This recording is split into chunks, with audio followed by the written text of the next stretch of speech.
You're listening to WQEE 99.1 FM, The Key in Noonan, Georgia.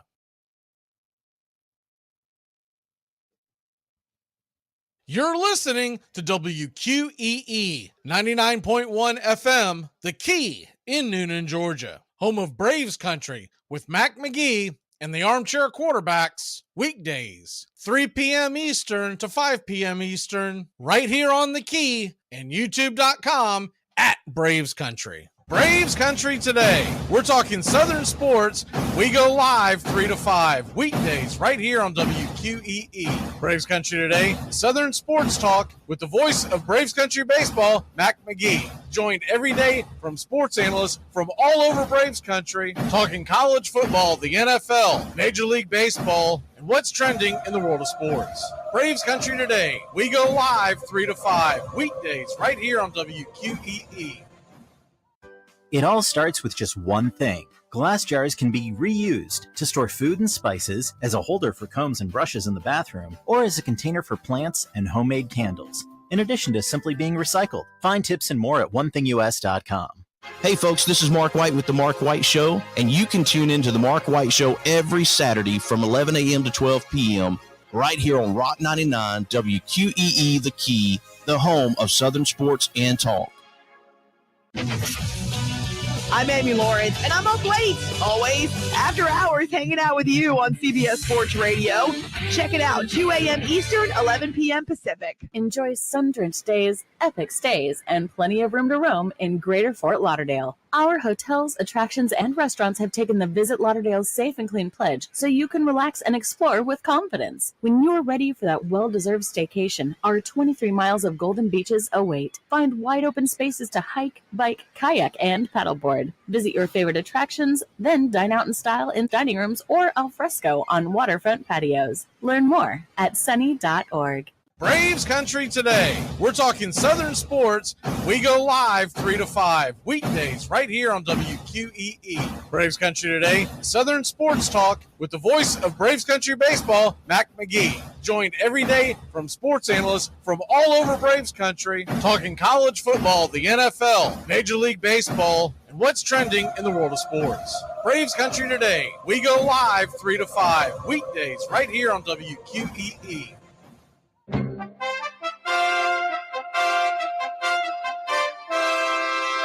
Armchair Quarterback Radio is AFC South country, all NFL season long. They hand it off Fournette. He's driving, and he's in for the touchdown. Wow! Drive starts at the 1 and looking for a little breathing room, and they get that and plenty more. Derrick Henry still going. Stays in bounds.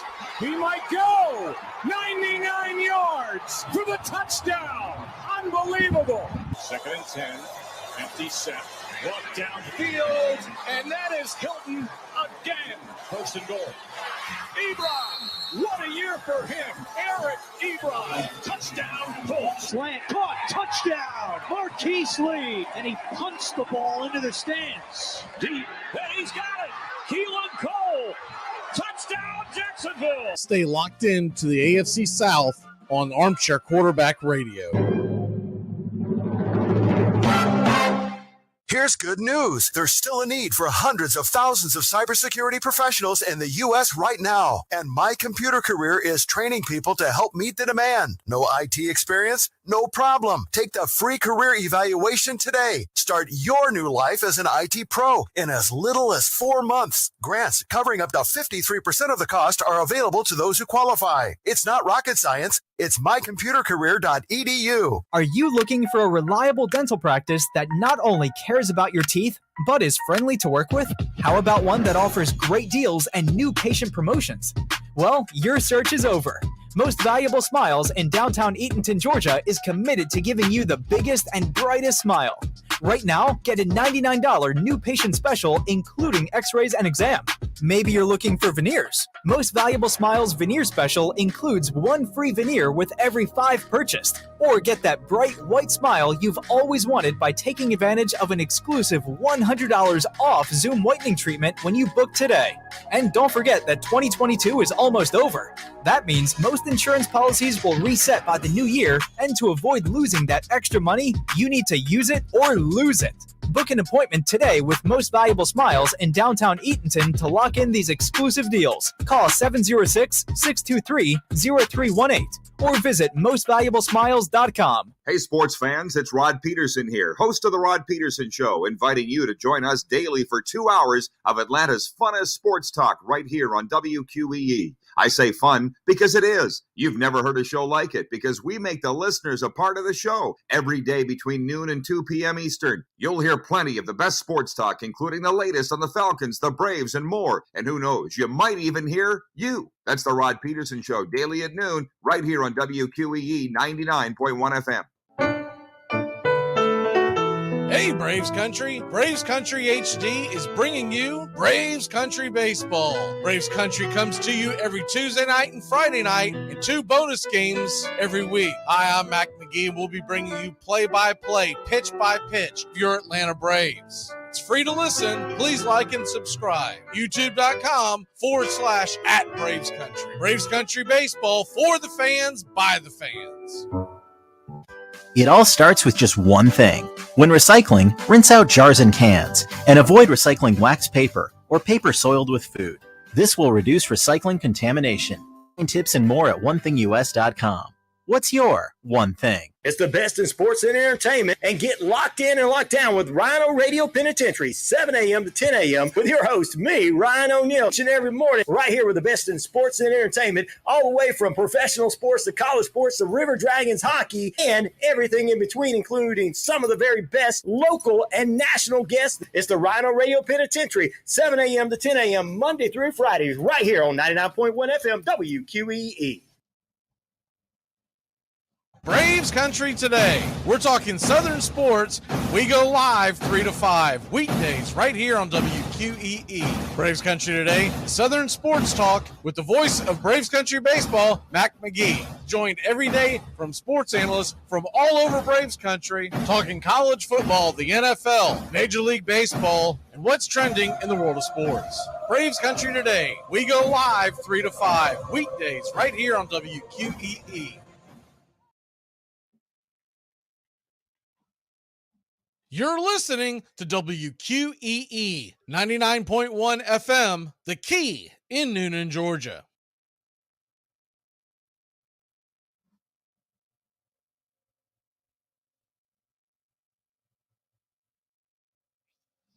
Armchair. You're listening to the Armchair Quarterback Sports Radio, #1 sports station. Good afternoon, and this is your Armchair Quarterbacks Sports Flash. Major League Baseball on a Thursday evening, a little bit of a lighter slate. You got some intriguing matchups at 6:40 Eastern. The Tampa Bay Rays, Atlanta's next foes, are hosting the Philadelphia Phillies. It's Sanchez versus Armstrong. Tampa Bay -140 on the money line, over under 9.5. The Marlins will attempt a 4-game sweep with Yuri Perez going to the mound. First time since he was pounded in Atlanta, never got out of the first inning. It'll be Perez versus Flaherty, -130 on the money line for Miami. Over under is 8. The Mets are at the Diamondbacks. New York looking for a 3-game sweep in Arizona. Carlos Carrasco on the mound for the Metropolitans. Arizona -145 on the money line. Ryan Nelson on the hill for the Snakes. Blue Jays and White Sox at 5:10 Eastern. Jose Berrios versus Lance Lynn. Orioles and Yankees, 7:05 Eastern. Kyle Bradish versus Luis Severino. Royals and Guardians, they begin their 4-game series in Cleveland. Cleveland -225 on the money line. Over under is 9. Rangers at Red Sox. Eovaldi going back to face his former team. Cutter Crawford goes to the hill for Boston. And at 8:10 Eastern, it's the Mariners at the Astros. Should be a fun series. George Kirby on the mound for the Mariners. Blue Jays and White Sox will try to complete their doubleheader after the first game. That one is set for Kikuchi for Toronto. No starter announced for Chicago as of now. In the late tilt, Pirates at Dodgers, Oviedo versus Urias. LA minus 235 on the money line, over under 8.5. We're doing Armchair Quarterback Radio NFL mini camps here today. And with that, we might as well hit up some of the highlights of the schedule for the teams being covered. We're doing the Kansas City Chiefs, Raiders, and Colts. Looking at the Chiefs, their schedule starts off on September 7th, the first game of the season for the National Football League. It's a Thursday night game, prime time on NBC versus the Detroit Lions. In week 2, they're heading to the Jacksonville Jaguars. That's a CBS game at 1 o'clock Eastern. They'll also be at the Jets on October 1st, Sunday night game, at the Vikings the following week, the CBS game of the week. Chiefs will square off against the Dolphins overseas November 5th, 9:30 Eastern on the NFL Network, and they'll have a rematch with the Philadelphia Eagles Monday Night Football November 20th. Other games to circle on the calendar: the Bills come a-calling to Arrowhead December 10th, and the Bengals on New Year's Eve, 4:25, the game of the day. Las Vegas Raiders will start their season at the Broncos on September 10th. That's a 4:25 CBS game. They'll be at the Bills in week 2, 1 o'clock kickoff, and an old rivalry renewed, the Raiders and the Steelers on Sunday night, September 24th, week 3 of the NFL season. Raiders will host the Jets on November 12th, a Sunday night game, and then travel to Miami the following week. It's a 1 o'clock kickoff on CBS. They'll face the Kansas City Chiefs Thanksgiving weekend in Las Vegas. In week 16, they're in KC on Christmas Day. The Indianapolis Colts will get their season going week 1 at home against the Jacksonville Jaguars. They'll host the Titans in week 5 and then travel to Jacksonville for week 6. Colts and Bucks on Thanksgiving weekend in Indy. And the Horseshoe travels to Cincinnati on December 10th. That's a CBS 1 o'clock kickoff. They'll finish their season New Year's Eve at home against the Raiders in week 17. And week 18, the Texans come a-calling. And that's your Armchair Quarterback Sports Flash. Stay tuned for Braves Country right here on WQEE 99.1 FM, The Key in Noonan, Georgia, simulcasting on youtube.com at Braves Country. Armchair. There's something kind of about a kid that's never played baseball. We have been hoodwinked, bamboozled, and flat out deceived. Why did you get so drunk? You got drunk. I'm just really exhausted. What's in that cup? I'm a Cokes. Do you have any idea how important this is? We're trying to save the pub cup. Really? This is what you're doing? Chief, what do you want to do tonight? The same thing we do every night. Try to take over the world. 106 miles to Chicago. We got a full tank of gas, half a pack of cigarettes. It's dark, and we're wearing sunglasses. Hit it. Armchair.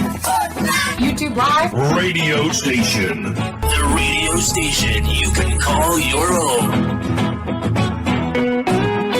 Do you know what listeners like about our station? I like everything. It's always on my radio. We never stop the music, except for now, when I talk.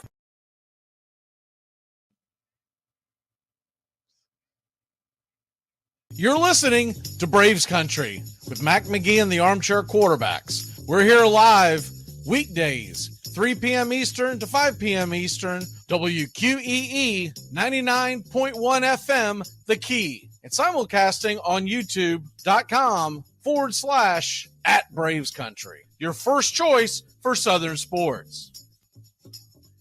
Good afternoon. I'm Mac Magee, and I don't know much, but I know one thing.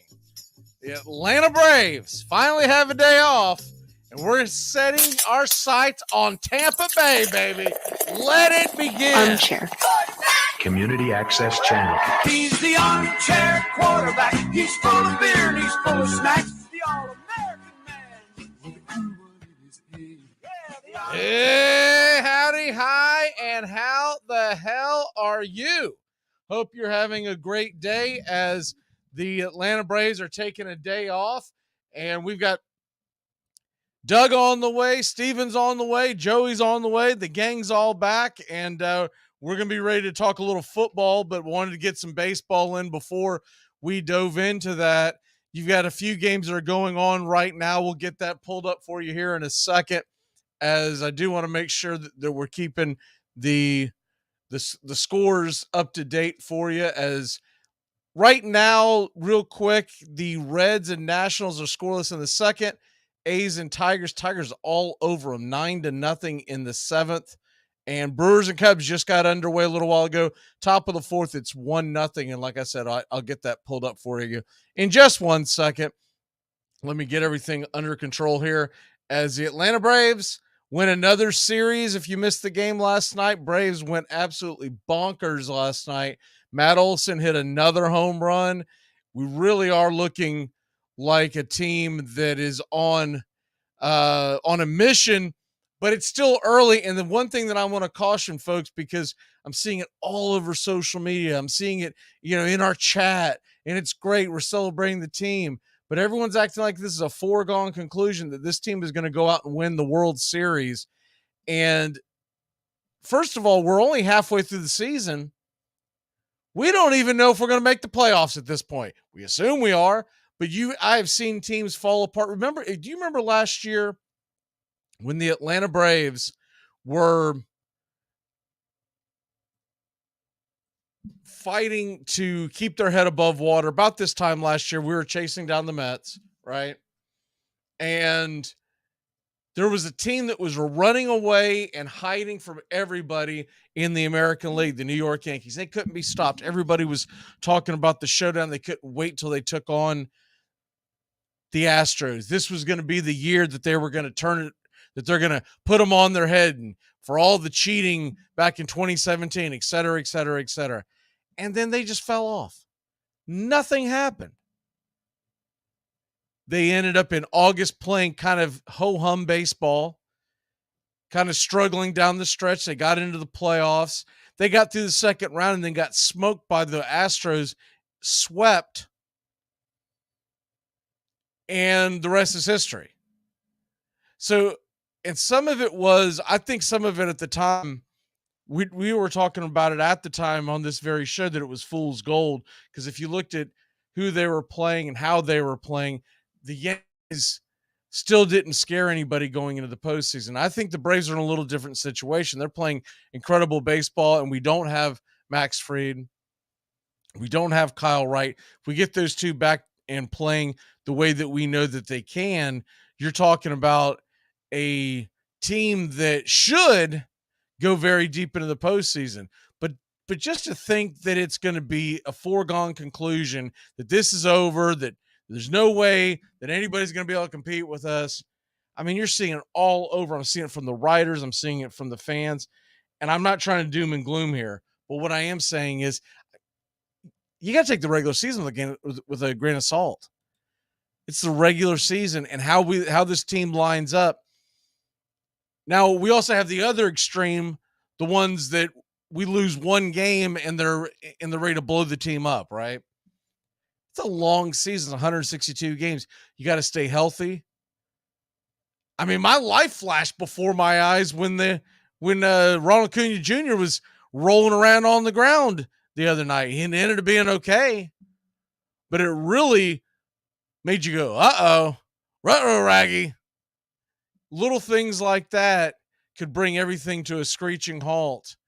And so when we hit this trading deadline, when we hit the break, this is a well-needed break. I'm glad that they got the day off today, and we'll be able to put in one more good series before the All-Star break. Now, most of our guys are going to the All-Star break, or excuse me, a lot of our guys are going to the All-Star game, excuse me. Most of our guys will probably be participating one way or the other. With so many Braves going, it wouldn't shock me if we have a lot of our guys who aren't even going to be in the game still attending because they want to support their teammates. This is a pretty tight-knit group that we have. So the big thing for me is I hope that they get the health, the rest, but also the mental rest, because we are going to hit a grind. When we come out of that All-Star break, we're going to have a little over half the year left. And when we hit the trading deadline, you then at that point are going to have just under 60 games. And that, to me, when you hit the trading deadline, that is when the sprint begins. That is when you have to buckle back in and say, all right, this is where we're at. And when you have a comfortable lead like the Braves do right now, it doesn't seem all that important each and every series, right? But what I want to make sure as a fan is that this team doesn't, A, get complacent, B, injuries, and the other thing is that they're just playing good baseball down the stretch. You want to see them play good, solid baseball down the stretch, having fun, getting days off. I'd like to see a trade for a couple of guys. I don't want to really rock this boat much, but I would like to see them bolster the bullpen a little bit. I'd like to see them do a couple of other things. I wouldn't hate it if they made a trade for a veteran starter just to eat innings as we get closer to October. Assuming the health of Max Fried, Spencer Strider, if we can get Kyle Wright back to doing Kyle Wright type things, I feel pretty good about our overall rotation. So I'm not worried about bringing in some big name arm. There's not really a whole lot out there. What I'm looking at is bringing in a guy, and we're going to talk about this next week when you really have nothing to go over as far as the games. We'll obviously cover the entire All-Star week, right? But I'm talking about being able to go in and look at the All-Star game and then set that aside, and what are we going to do to help this team? Make this team even more formidable, because right now it's a pretty damn good baseball team. But to win in October, you got to be able to slam that door.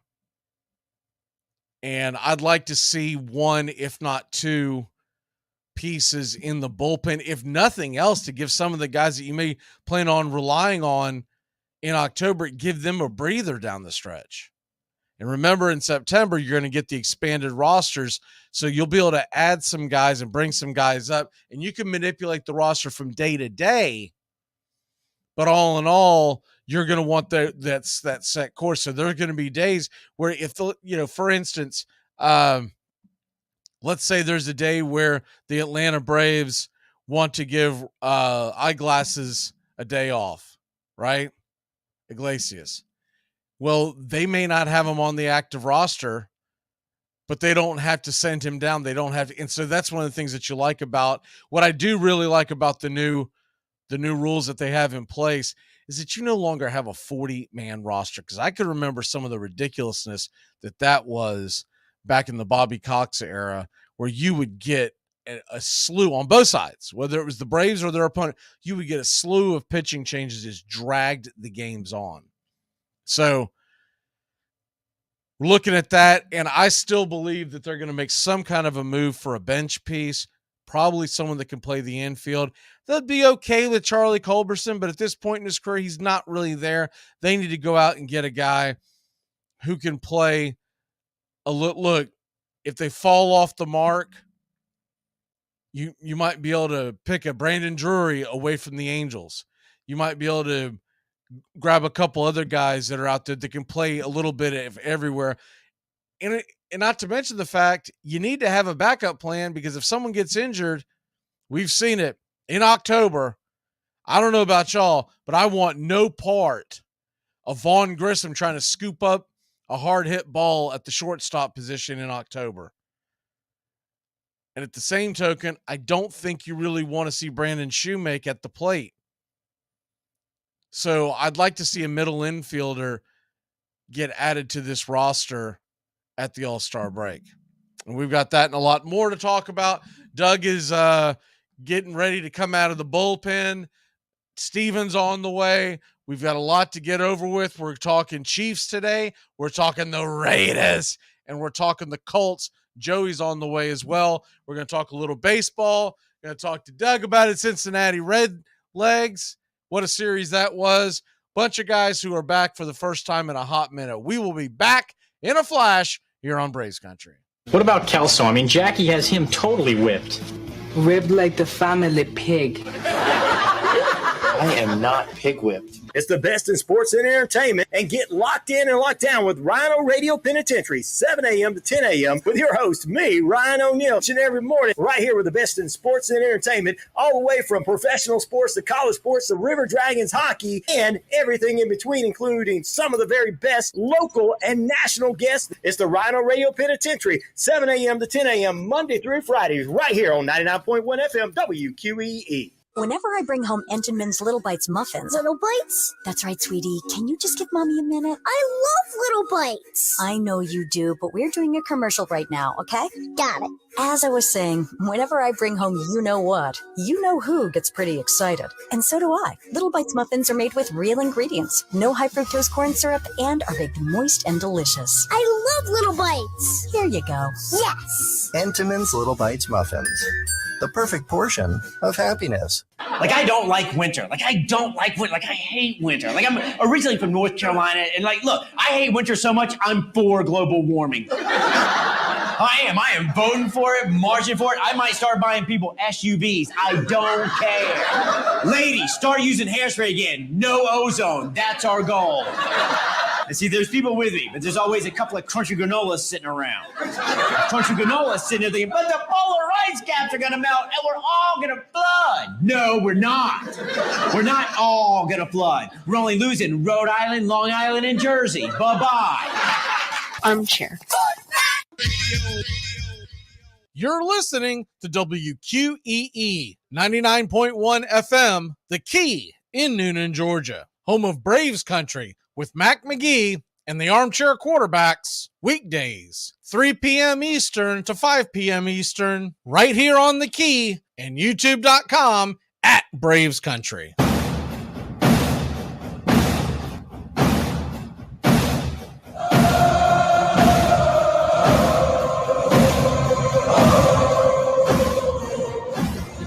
Welcome back, Braves Country. Atlanta Braves have the day off, and we're talking with Red Rated Doug. Doug, how are you, sir? Doug, I think you're muted. We must be back with Doug. He's got the mute on. You are definitely muted. Oh, man. I think we got you. Are you there? You're still muted. I don't know what's going on. Why don't you come out and come back in? I'm not exactly sure what's going on there. For whatever reason, I can't hear you. I don't see the mute. That is the strangest part of it. But anyways, we'll figure it out here in a second. We've got should have Steven on the way as well. And I don't know if we've lost 99.1 FM. So there's all kinds of stuff going on here. I don't see them in the chat either. So there you have that. Let me see if we can bring Doug in. And can you hear me now? I can hear you now. Let's see if we got Steven. Steven, how are you? I'm doing great. And how about you guys? Good. We're having some kind of issues with the technology. I'm not sure exactly what happened there. Got to adjust everybody's pictures. Give me a second on that. Doug, Washington Nationals had a little get off my lawn for your boy De La Cruz last night. Did you see this? Yeah, I did. I watched that. Man, what is his deal? He was freaking out because of the little knob at the end of the bat. I mean, I kind of get it.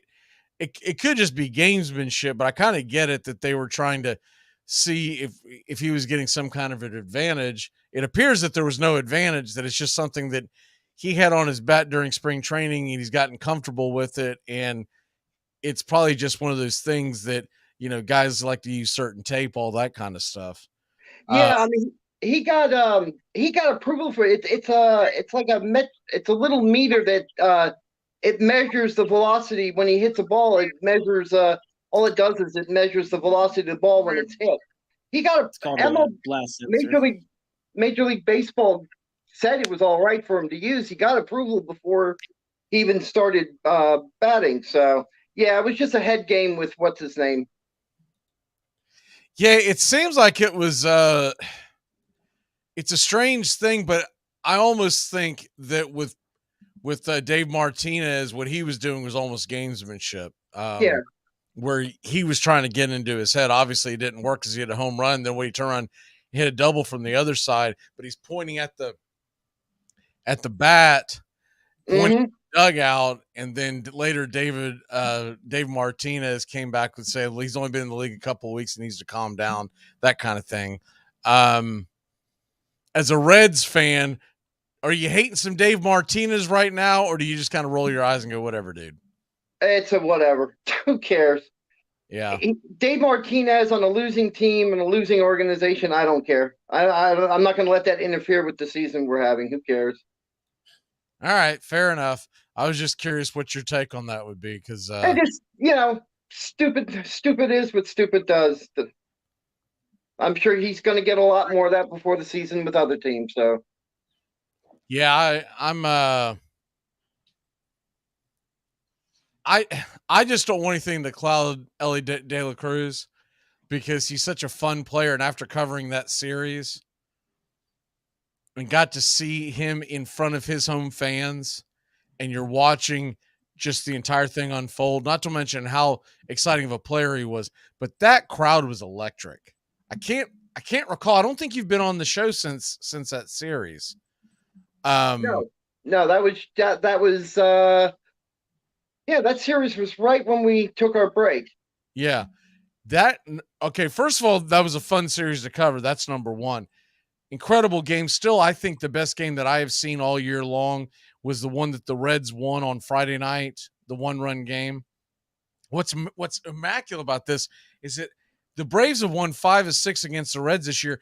Every single game has been decided by one run. Yeah. And I'm like, dude, can we get this for October? This is fun. I mean, this is what baseball's supposed to be. Look, that's a whole series, win or lose.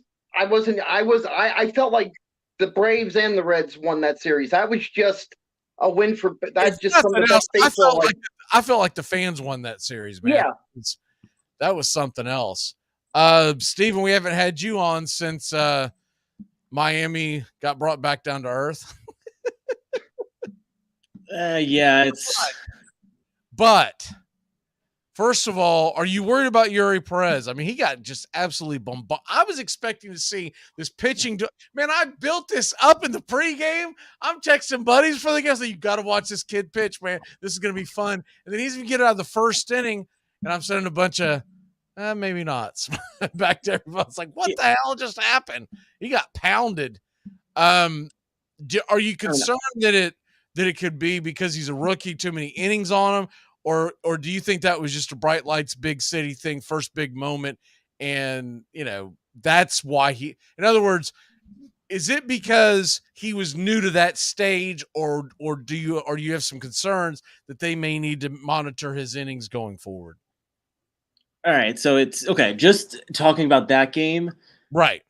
I mean, everyone listening to this show is very well aware that the Braves absolutely stomped the Marlins all weekend.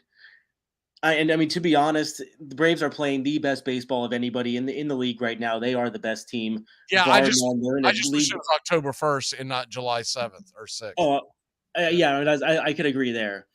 But Braves are just on a completely different level. I have zero worries about him as a pitcher. I think they are going to probably limit his innings a little bit later in the year, just because he hasn't been stretched out. I forget the exact number, but I think he's only topped like 80 or 90 innings in a season. So and he's already close to that. So they're definitely going to want to save his arm for future years. But man, that kid is electric. He's on. He could be a top 5 pitcher in the next 2 years. Yeah, I was excited to watch him because I'd never watched him pitch. I'd only seen videos, right? And I'm sorry, but watching a video is nothing like actually watching a guy pitch a game. So I'm excited about this. I'm ready to dial in. I'm like, damn it, he's gone before we can even get this thing going. I mean, I wasn't sad that we, did what we did, but at the same token, I was looking forward to seeing what he could do. I didn't realize he was as tall as he was until I, game starting and I'm doing all the research. I'm like, good Lord, this kid's 6'8". I don't know why, but I had it in my head that he was just a little bit above average size. And he's just, what do you figure? Do you think toward this is my guess, just because it's a couple of theories that I've heard around the league, is that there's a very good chance that they're going to put him back down on the farm for a few weeks and then bring him back up. And then towards October, they hope to be able to get starts out of him. They might do the old fashioned, ghost IL type of thing, or phantom IL, however you want to call it, where they say there's an injury, but there's not an injury because you want to try to prevent an injury. What they call ERA-itis. Right. So everything I've been seeing and hearing from the Marlins side is that they're going to keep him up, and I just don't see the benefit in doing that. I mean, if you're going to have him pitch, why not just have it at the big leagues? Like, give him the experience. I think he's probably going to top out around 130, 140. They may shut him down towards like August, going into September, and then if they make the playoffs, go kind of bring him back from there. Well, the reason why you send him down to pitch is because, first of all, they don't play as much down there. So they typically run 4 to 5 games a week, which means you're pitching once a week. So you're basically Kodai Senga. And the games are not as intense, so he's not feeling the pressure to go out there and win. They're going to go out there and say, hey, Yuri, today, you're just going to throw 75 pitches. Next week, you might throw 85. Week after that, we might bring you back down to 70. They can manipulate it, and they don't care if they win the game or not. I think we'll know a lot when they come out of the All-Star break, especially when you get to the trading deadline. And if the Marlins bring in, I don't think they're going to bring in Shohei Ohtani or anything crazy like that, but they could bring in some guys that are on their final leg, playing for teams that aren't going to make the playoffs, and just come in there and eat the innings, right? Because look, right now the Marlins are right there. I mean, they're tied for third in the majors in wins. It's crazy. They would almost have to. I mean, I hate to say it, but you'd almost have to collapse not to make the playoffs. Now they do have some folks on their tail, but right now you're looking at Milwaukee. Milwaukee's done. You don't have to worry about Milwaukee. They're finished. So you don't have to worry about them, because they're gonna blow that team up by the trade deadline anyway. So I mean, Marlins are looking for catcher and shortstop as their top two. Like, imagine Contreras or Willie Adames in that lineup. That would give them some. I think they're going to have to go out and get an arm, though. Oh yeah, no, they're definitely going to have to get a rotation arm. Yeah, well, it's like I'm saying, they're not going to go out and get Ohtani. They're not going to go. They're going to go out and get someone that they can get for almost like cash considerations type of thing, right? Yeah. Just to buy innings, because you got to find a way to make the playoffs. Right now, Marlins have 51 wins, and they have the top wild card spot. Right behind them, Dodgers with 48, Philly with 46, and they are tied with San Fran, who is one loss behind them, but they're tied in the. So you basically have 4 teams going. And if you count Milwaukee, which I do, I know Doug doesn't. You're going 5 wide into the final weekend before the wild card. Yeah. After that, you got Padres, Cubs, Pirates, and Mets. I mean, they're 6 back, and they got a lot of teams. You got to catch fire for me to take notice. Now, if you listen to New York radio this morning, the Mets are back, baby. They're back. They've won, 3 or 4 in a row? They're back. I mean, they were going bonkers. Like last weekend, going into the weekend, they were all on that station talking about how there was no way in hell they were watching Mets baseball and bringing down their 4th of July celebrations. July 6th this morning, they were jumping up and down. One of the cats is talking about buying a Francisco Alvarez jersey because he's that excited. I'm like, what the hell, dude? You won. I mean, first of all, Arizona's a good team, but it took a miracle to beat them last night. San Francisco is a team that has a lot of wins, but I don't know if I would call them having elite talent, right? Like they're almost Tampa Bay's better, but they're almost the Tampa Bay of the West Coast National League. Most fans can't name 3 guys on the team, but somehow they find a way to win.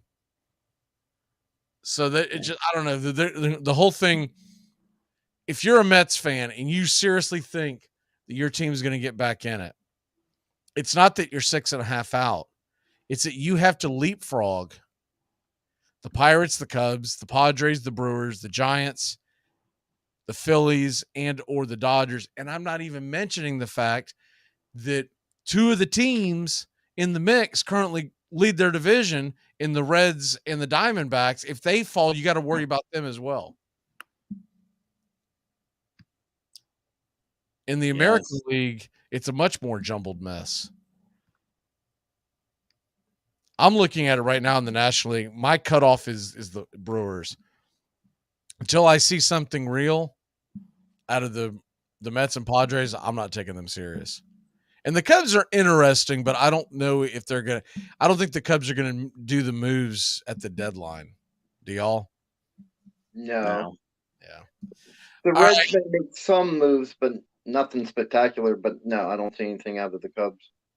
All right, let's go ahead and dive into – want to go ahead and do our all-time fantasy draft first. I haven't done that in a while. That should be Doug's pick. I sent the all the previous picks to y'all. Mm-hmm. So for folks who can't see it, Doug has Peyton Manning, Marshall Faulk, O.J. Simpson, Devontae Adams, and Jimmy Graham. We're not going to bore everyone with all the years because it's just going to get way too into the weeds. We'll worry about that when we're actually scoring this in a couple of weeks. So, Doug, where are you going with your next pick? Because Steven's going to have the next 2. You're going to have back-to-back picks, and then it comes back to you. Gotcha. I'm going to go ahead and go with wide receiver, and I'm going with Julio Jones. Okay. What years? 15 and 18. Is it last year and the year before? Last year, the year before, right? What are the years again? 15 and 18. 2015 and 2018. All right. Okay.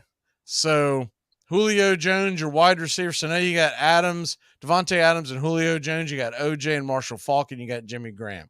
All right. Steven, you got back-to-back picks. You've got Josh Allen. You've got Priest Holmes, Emmitt Smith, Jerry Rice, Tyreek Hill. Where are you going next? I think it's time to round out some of my starters here. I'm going to go ahead and lock up my tight end position. Give me Antonio Gates. Hit the 2004 and 2005 seasons. Yeah. Antonio Gates, 2004 and 2005. All right. That dude really, when I think of Antonio Gates, he's a first ballot Hall of Famer to me because he changed the tight end position, especially in fantasy football, but he changed the tight end position. He made it where you cared if you drafted a tight end early. Man, before that, we were like, dude, I don't know, stream anybody. Just hope some guy ends up opening the back of the end zone. You were looking for like tackle eligibles to draft. All right. You going Antonio Gates? Who's next? Oh, in traditional best ball style, I'm going to go another receiver here. Give me Brandon Marshall, 2012 and 2015 season. So, Brandon Marshall, 2012 and 2015 season. I don't know if he's still doing it, but he was you said 12 and 15, correct? Yeah. I don't know if he's still doing it, but he was coming on Kay Adams' show there for a while. He's pretty good. I don't know if he's still doing that this year or Kay Adams is still doing her thing with what is it, FanDuel or something like that. I don't know. You could never find the show. The show itself was okay. I couldn't really get into it, but he was interesting and entertaining when he's on. Her show, I don't know what they paid her, so maybe she didn't make a mistake, but I felt like she shouldn't have left the NFL Network. And did y'all ever get into watching the NFL Network's morning show? A long time ago I did. I had not in recent years though. Gotcha. I just it was okay with her on there. Now it's unwatchable. I'm just like, ugh, I'm out. NFL Network, it's really strange. They've never really grabbed someone with a great personality to kind of bring you to because when football season starts, that's where I want to go. I want to go to NFL Network to get my content in the mornings, right? On television and whatnot. But now it's like, well, what the hell do you do? Because you can't turn it to ESPN. So they're talking about Aaron Rodgers for 7.5 hours. You'd think that Get Up was like on one Jets drive. You'd think the entire studio was right there. I'm surprised Rob Saul's not sticking his head around the corner. I mean, every single time I turn that damn thing on. And if it's not that, we know. Look, you can guarantee this year you will not be able to turn on that TV, that station, without seeing something about. If you're there for more than 30 minutes, it's going to be Aaron Rodgers, it's going to be Lamar Jackson, and before the NBA starts up, because they'll be trying to cram the Lakers in there somewhere. Before the NBA starts up, what do you say? It'll be something about the Chiefs. And that'll be it. Yeah. All right. Well, hopefully y'all wake up at the break. When we come back, we're going to talk about the Chiefs. We're going to talk about the Raiders. Doug, what is your last pick? Last pick in my first flex spot, I'll take Chris Carter. Chris Carter. He's not taken yet? No, I didn't think he was. What year? 95 and 99. Okay, cool. We'll be back in a flash. Chiefs and Raiders mini camps when we come back. Keep it locked in here on Braves Country. 99.1 FM WQEE. The Dixie Handle Company, 5 generations of the Strickland family, have produced quality hardwood farm and garden tools, wooden shutters, and custom furniture. This small business has been owned and operated since 1992 and ships to customers across the world. If you're looking for the highest quality tool handles, Dixie Handle Company is your place. Every item is hand-picked to your specifications. If it's made of wood, they do it. Call now, 931-722-3395. That's 931-722-3395. Or go online to DixieHandle.com. The Dixie Handle Company. Welcome to Craftsmanship, a proud sponsor of Braves Country Baseball.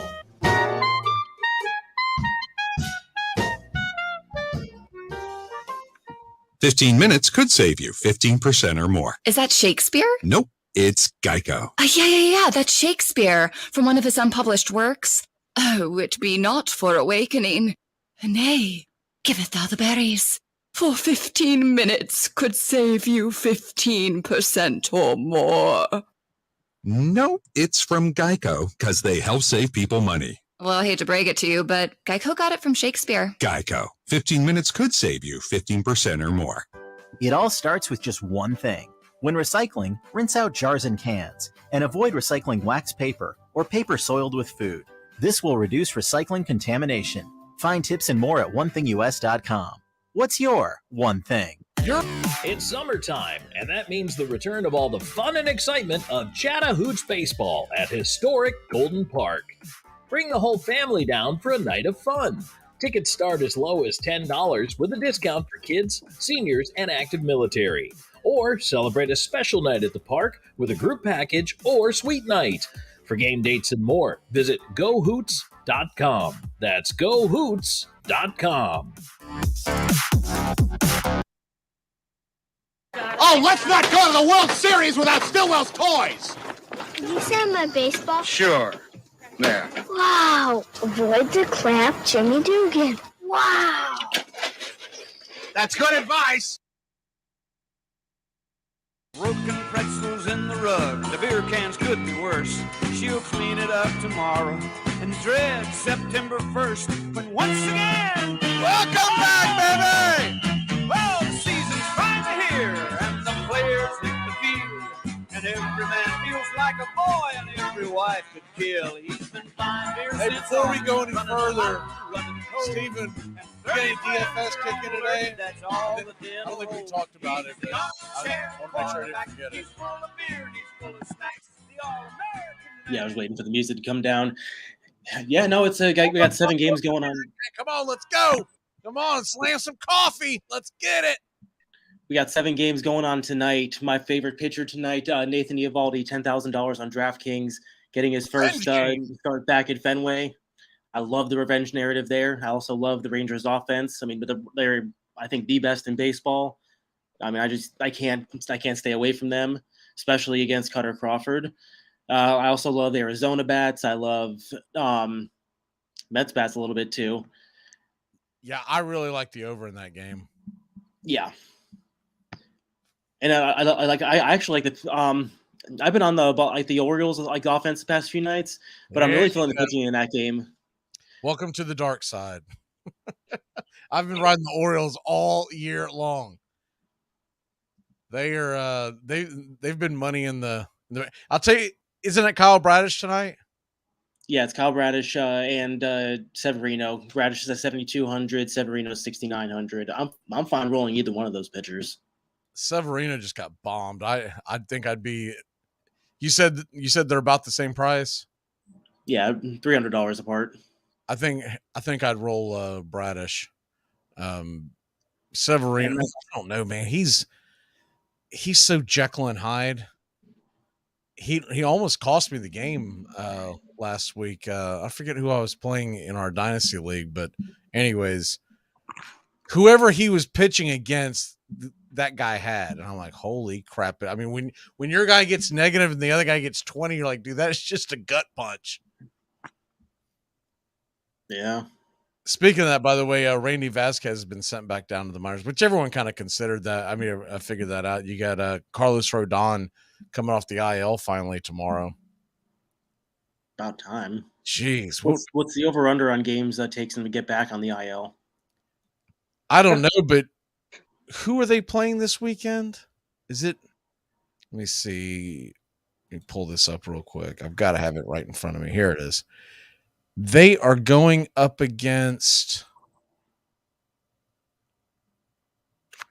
They're at home against the Cubs. So I feel like they waited till the Cubs came in with their offense. They didn't want to see Baltimore's offense with Rodon. Yeah, Baltimore is much better against left-handed pitching. And check this out. If they want to do it this way and get them a start next week, because obviously we're going to have this big, gap in between now and with the All-Star game, they're at Oakland next weekend. No, I'm sorry. I'm looking at the wrong player. They're at Colorado. There's no way Carlos Rodon's going to Colorado. He is not. Ramon Vasquez or Randy Vasquez better get ready to get another call up. But yeah, I don't know. I mean, I don't recall Rodon ever being this fragile, but man, it has taken him forever to get back. On an injury at the beginning of the spring, that they didn't act like that was a very big deal at all. All right, let's get into our mini camps here, and we'll start it off with the Chiefs. We'll get them out of the way so then we can dive in to Doug's Raiders. All right, here we go. All right, Stephen, I'll give you the lead here on the Chiefs. What are you looking at for the Kansas City Chiefs for 2023? I mean, like they're the Super Bowl champions. They've been to the AFC Championship 4 years running now. I don't see many teams in the AFC being able to stop them. They were able to do it without Tyreek. Kelsey's getting another year older. I think he's probably 1 or 2 years away from really hitting that decline. But for them, receiver-wise, at least it's going to come down to injuries. Kadarius Toney they are in love with what he can do and his skill set. He fits in perfectly with that offense. If he can stay healthy, he could really take off as possibly an elite option this year. And then there is a little bit uncertainty after that, but they have Sky Moore. They're really big believers in him. They drafted Rashee Rice this offseason. And then on offense, you got Isaiah Pacheco in the running game. I mean, he was an undrafted rookie last year, or late round pick, but he really showed out, especially in the later in the season into the playoffs. He has a firm hold on that. Should have a firm hold on the top of the running back spot. But they still have Jerick McKinnon, who has really just been fantastic for them. Really, I mean, who would have thought after him leaving Minnesota he would have done anything in the league just because of his injuries? And Kansas City this year on most sports books, their over-under win total for the regular season is 11.5. So obviously, to hit that, they'd have to go 12-5 or better. That seems kind of low. Yeah. I mean, am I missing something here? Because I'm looking at their schedule too. And by the way, I don't really see a whole lot of roadblocks. Yes, they play the Eagles, but they even get that one at home. Obviously, your division games are always going to be tough, but they get the Bills at home. They get the Bengals at home. Most of their tough games are at home. It is the I think it's the fifth hardest strength of schedule. So, I mean, that definitely plays into it. But, I mean, with what we've seen, the magic that Mahomes. They go to the Jets. They go to the Jaguars. I think Steven froze on us. Doug, you being a Raiders fan, you got any pushback? Are the Chiefs going to be lesser than after they come off the there's always a chance, and there's a chance, like he said, there's always a chance in the injury, but looking at their mini camps and looking at them so far, I don't see a weakness, and Steven's actually correct about Tony. If he works in, which it's projected that he will, they could have another elite wide receiver on their hands. So right now, I don't see a chink in their armor at all. Right at this moment, injuries would probably be the only thing that could hold them back. I mean, think Steven is unfrozen. Steven, what is your projection? 17-game season. How many wins do they get? Yeah, like I was saying that while I got cut off, 13 minimum for me. There's 13-4. I could see them. Yeah, you're go their way, 15-2. Yeah, your video froze is what happened. I don't know if you're aware of that or not. So 13-4 is what you're saying. Do they repeat? Because really, I mean, at this point, Kansas City is only about the Super Bowls, right?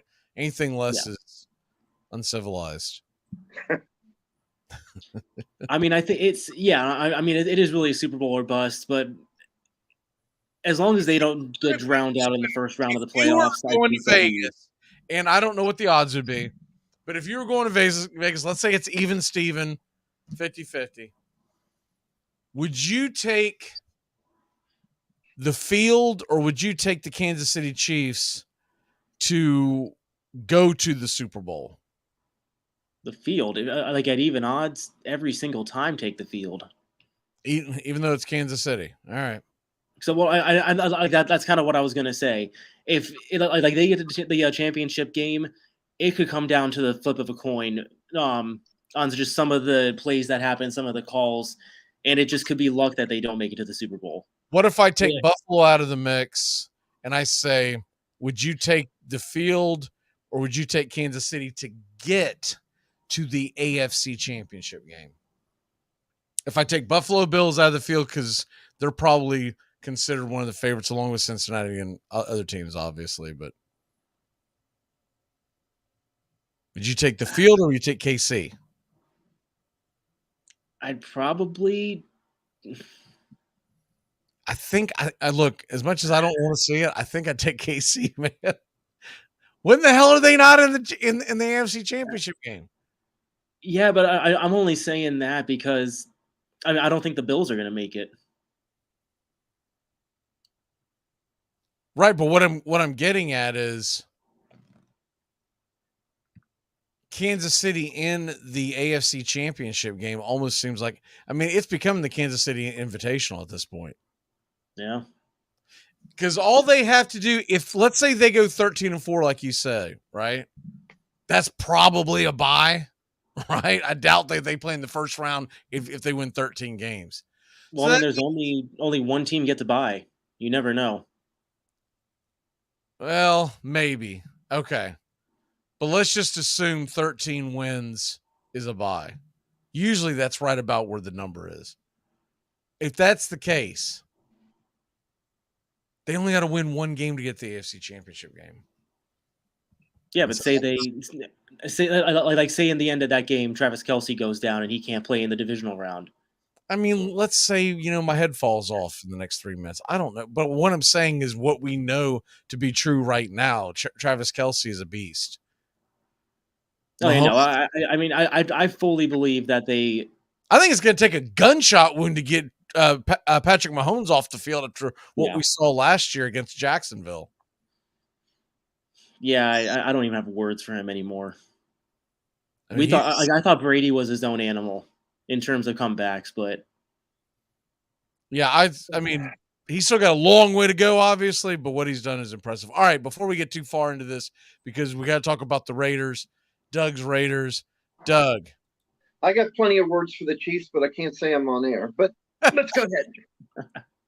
Doug, your Raiders. This is interesting. Their over/under win total is anywhere between 6.5 to 7.5 in most books in Vegas. I'm going off of Caesar, FanDuel. Yeah. What's the other one? PointsBet. For whatever reason, DraftKings isn't up right now. I mean, is it that doom and gloom? You got Devontae Adams. You got Jimmy G. 6.5 wins.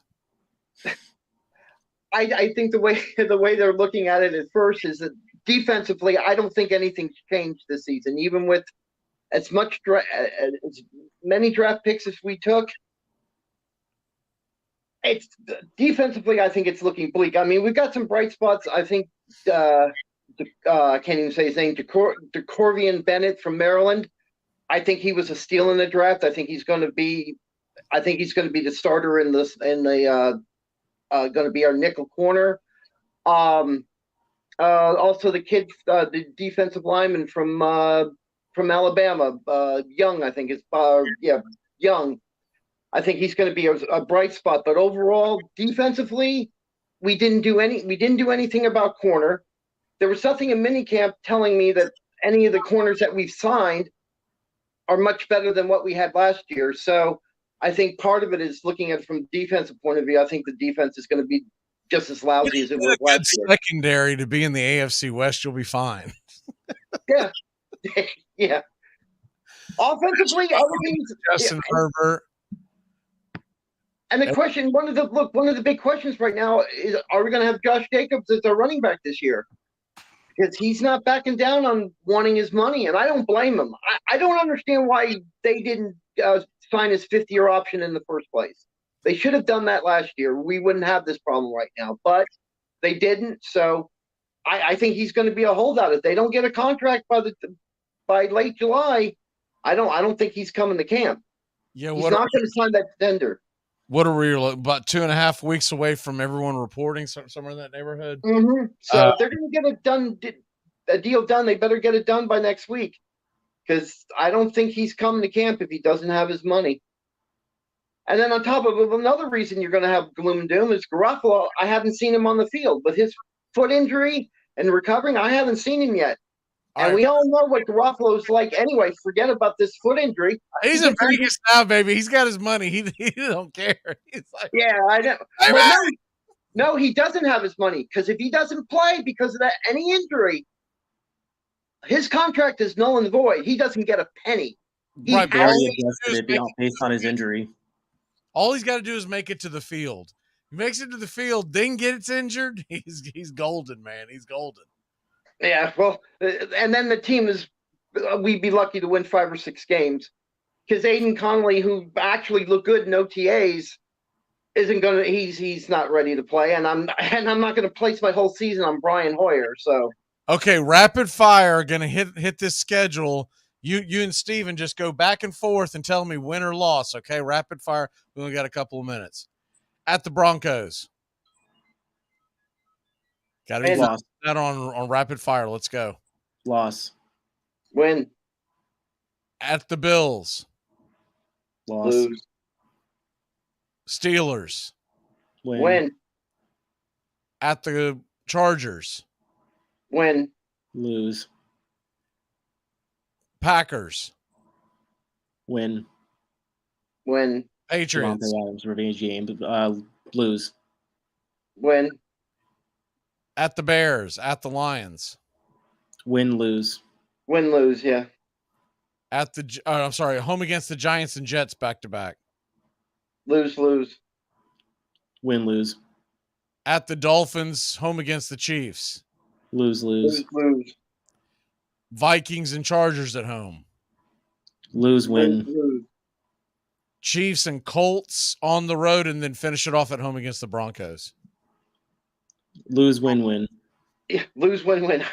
I couldn't even get it out. Yeah. Right, so y'all are both sitting around 6 wins. So that just tells me I don't want to take that bet. I'm always looking for a good year-long bet for a team that has a low total. I don't like taking the high ones because I'm like, it's like y'all talk about one injury, you're screwed. Steve, what's your walk-off? So, if anybody believes in karma, I'm visiting my parents. Next door neighbor is a Cardinals fan. After that game last night, Marlins won. I thought the series was over, so I went and put a broom on his front doorstep. It was returned to me this morning saying, "Game 4 is tonight, buddy." So, Cardinals money line. That is my lock of the century. Cardinals money line plus 105. That's a terrible way to lose. That goofy throw by Hicks. Doug, what's your walk-off? Try to beat that. I still got that in my head. I can't think. Reds. Look for moves they're making right now. They're sending people back down. Look for Strand to start in the next. Not this series coming up with the Brewers. When we come back from the All-Star break, watch for Strand to start against the Brewers. All right, brothers. We'll see y'all next week and 1 week closer to NFL season. How about that? Joey's on the way. Y'all keep it locked in here on Braves Country HD. Braves Country today on 99.1 FM. You're listening to WQEE 99.1 FM, The Key in Noonan, Georgia. Armchair. You're listening to the Armchair Quarterback Sports Radio, #1 sports station. Good afternoon, and this is your Armchair Quarterbacks Sports Flash. Major League Baseball on a Thursday evening, a little bit of a lighter slate. You got some intriguing matchups at 6:40 Eastern. Tampa Bay Rays, Atlanta's next foes are hosting the Philadelphia Phillies. It's Sanchez versus Armstrong. Tampa Bay minus 140 on the money line, over under 9.5. The Marlins will attempt a 4-game sweep with Yuri Perez going to the mound. First time since he was pounded in Atlanta, never got out of the first inning. It'll be Perez versus Flaherty, minus 130 on the money line for Miami. Over under is 8. The Mets are at the Diamondbacks. New York looking for a 3-game sweep in Arizona. Carlos Carrasco on the mound for the Metropolitans. Arizona minus 145 on the money line. Ryan Nelson on the hill for the Snakes. Blue Jays and White Sox at 5:10 Eastern. Jose Berrios versus Lance Lynn. Orioles and Yankees, 7:05 Eastern. Kyle Bradish versus Luis Severino. Royals and Guardians, they begin their 4-game series in Cleveland. Cleveland minus 225 on the money line. Over under is 9. Rangers at Red Sox. Eovaldi going back to face his former team. Cutter Crawford goes to the hill for Boston. And at 8:10 Eastern, it's the Mariners at the Astros. Should be a fun series. George Kirby on the mound for the Mariners. Blue Jays and White Sox will try to complete their doubleheader after the first game. That one is set for Kikuchi for Toronto. No starter announced for Chicago as of now. In the late tilt, Pirates at Dodgers, Oviedo versus Urias. LA minus 235 on the money line, over under 8.5. We're doing Armchair Quarterback Radio NFL mini camps here today. And with that, we might as well hit up some of the highlights of the schedule for the teams being covered. We're doing the Kansas City Chiefs, Raiders, and Colts. Looking at the Chiefs, their schedule starts off on September 7th, the first game of the season for the National Football League. It's a Thursday night game, prime time on NBC versus the Detroit Lions. In week 2, they're heading to the Jacksonville Jaguars. That's a CBS game at 1 o'clock Eastern. They'll also be at the Jets on October 1st, Sunday night game, at the Vikings the following week, the CBS game of the week. Chiefs will square off against the Dolphins overseas November 5th, 9:30 Eastern on the NFL Network, and they'll have a rematch with the Philadelphia Eagles Monday Night Football November 20th. Other games to circle on the calendar: the Bills come a-calling to Arrowhead December 10th, and the Bengals on New Year's Eve, 4:25, the game of the day. Las Vegas Raiders will start their season at the Broncos on September 10th. That's a 4:25 CBS game. They'll be at the Bills in week 2, 1 o'clock kickoff, and an old rivalry renewed, the Raiders and the Steelers on Sunday night, September 24th, week 3 of the NFL season. Raiders will host the Jets on November 12th, a Sunday night game, and then travel to Miami the following week. It's a 1 o'clock kickoff on CBS. They'll face the Kansas City Chiefs Thanksgiving weekend in Las Vegas. In week 16, they're in KC on Christmas Day. The Indianapolis Colts will get their season going week 1 at home against the Jacksonville Jaguars. They'll host the Titans in week 5 and then travel to Jacksonville for week 6. Colts and Bucks on Thanksgiving weekend in Indy. And the Horseshoe travels to Cincinnati on December 10th. That's a CBS 1 o'clock kickoff. They'll finish their season New Year's Eve at home against the Raiders in week 17. And week 18, the Texans come a-calling. And that's your Armchair Quarterback Sports Flash. Stay tuned for Braves Country right here on WQEE 99.1 FM, The Key in Noonan, Georgia, simulcasting on youtube.com at Braves Country. It's baseball season now, but hockey will be back before you know it. Join the Columbus River Dragons as they celebrate the team's 5th anniversary season in 2023-24. Season tickets are on sale now with no price increase from last season. Lock up your favorite seat for every exciting moment. Call the River Dragons at 706-507-4625 or go online to rdragons.com. That's rdragons.com. River Dragons Hockey. Get fired up. They've given me less than 1 year to turn this place around. Forget about the way it used to be. This is not a damn democracy. We are in a state of emergency, and my word is law. He's the armchair quarterback. He's full of beer. Smacks the all-American man. Yeah, the armchair. Joey's back. He's kind of fun. How's your summer been going, Joey? Oh, it's been good. It's always good to have a little break, recharge the batteries before football. I fall asleep. Last night, the Cardinals are winning 9-8. The Cubs are losing 3-1. I wake up, Cubs win, Cardinals lose. It's a good day to be the Cubs are losing. We have a little different view on that. I was wanting the Cardinals to hold. I got done with the broadcast yesterday, and I saw that the Cardinals had the lead, and then I kind of forgot about it. And then this morning they were talking about the ending. I go, what the hell happened? And I saw it, and I was like, oh my God. By the way, have you gone to the new, what is it called? Threads? Have you gone to the new? I just heard about this earlier today, actually. And what is it, like a new Twitter kind of thing? Yeah, it's basically Twitter ran by Facebook.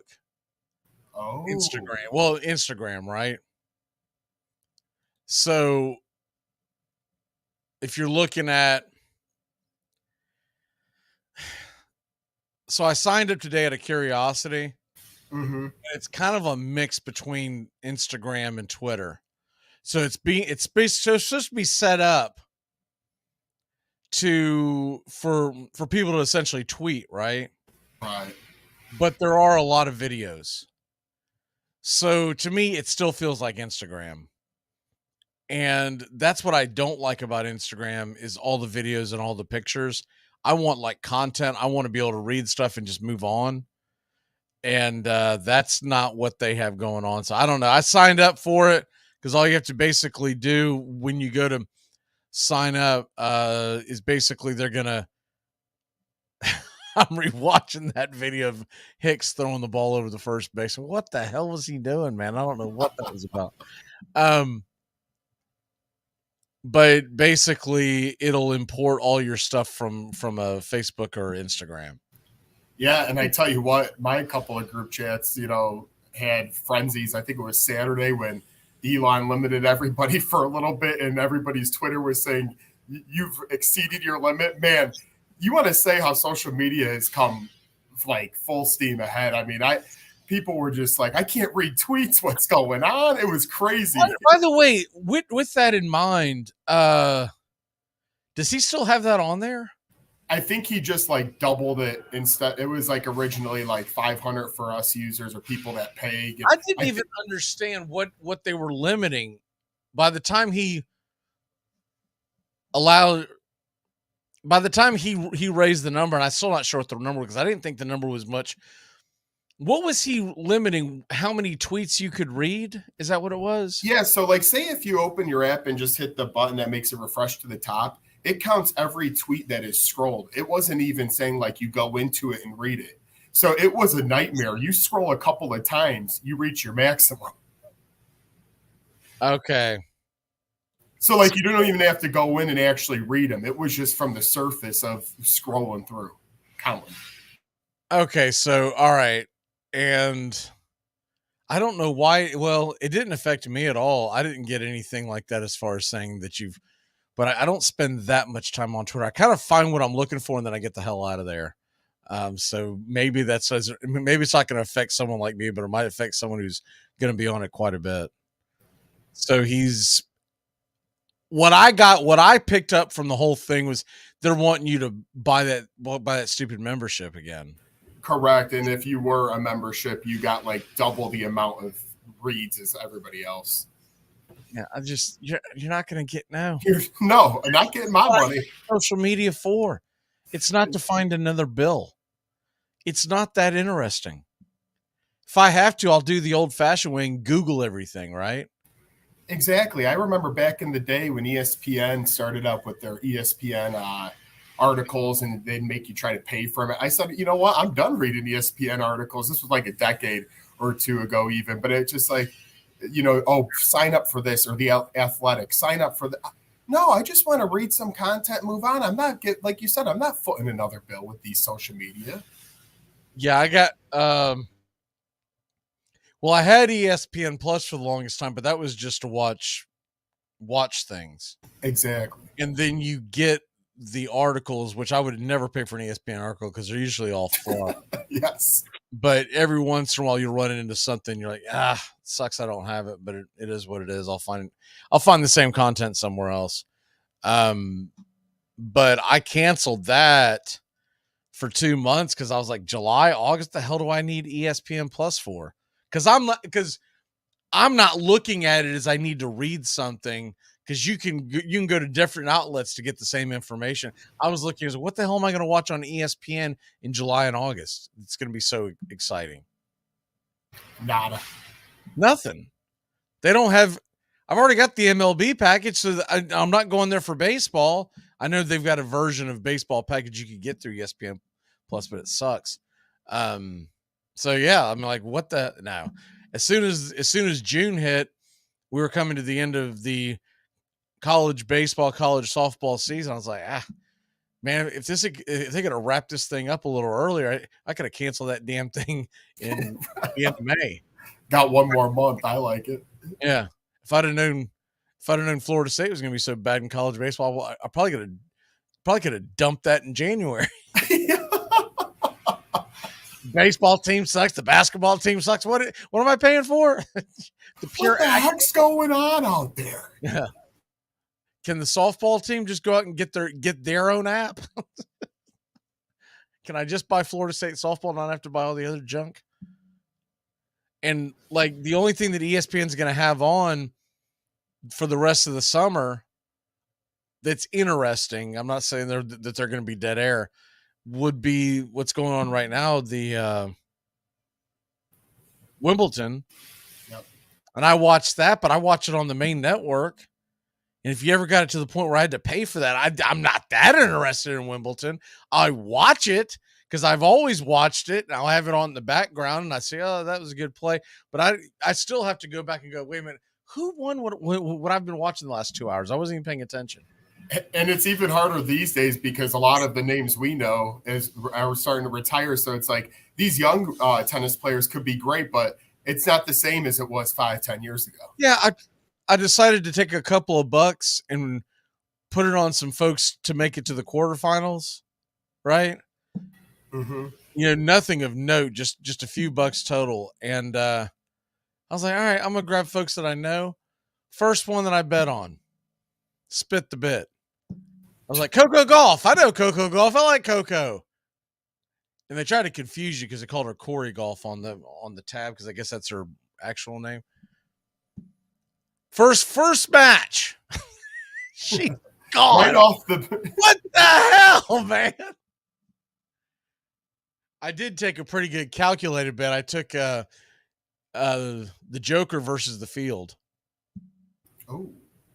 Djokovic. Yep, I like that. I was like, it's not very good payout, but I went ahead and did it just because I was like, I got to make this interesting. If I'm gonna, this guy creams everybody on grass, so let's go. But like right now, Murray is playing. I don't know how to pronounce the dude's name. I've seen his name before, but I don't know how to pronounce it. So I'm really not that into tennis, but I do enjoy the women's side, and I'll watch the majors, but I don't. At the same token, what is the one? Is it the Australian Open that comes on at the crack of dawn? I've never seen that final. It's like 3 or 4 in the morning. Yep. They're like, oh, we'll show the replay. Somehow it's already scrolled across the bottom line. I've seen who won. I've never seen that one. And that is not appointment television. Me go, oh, I got to set the alarm to get up for that. Oh, no. All right. Well, let's go ahead and get your draft picks in. I don't know if you caught who was picked in the last couple of rounds today, but I'll go ahead and throw that out there to you. Thank you.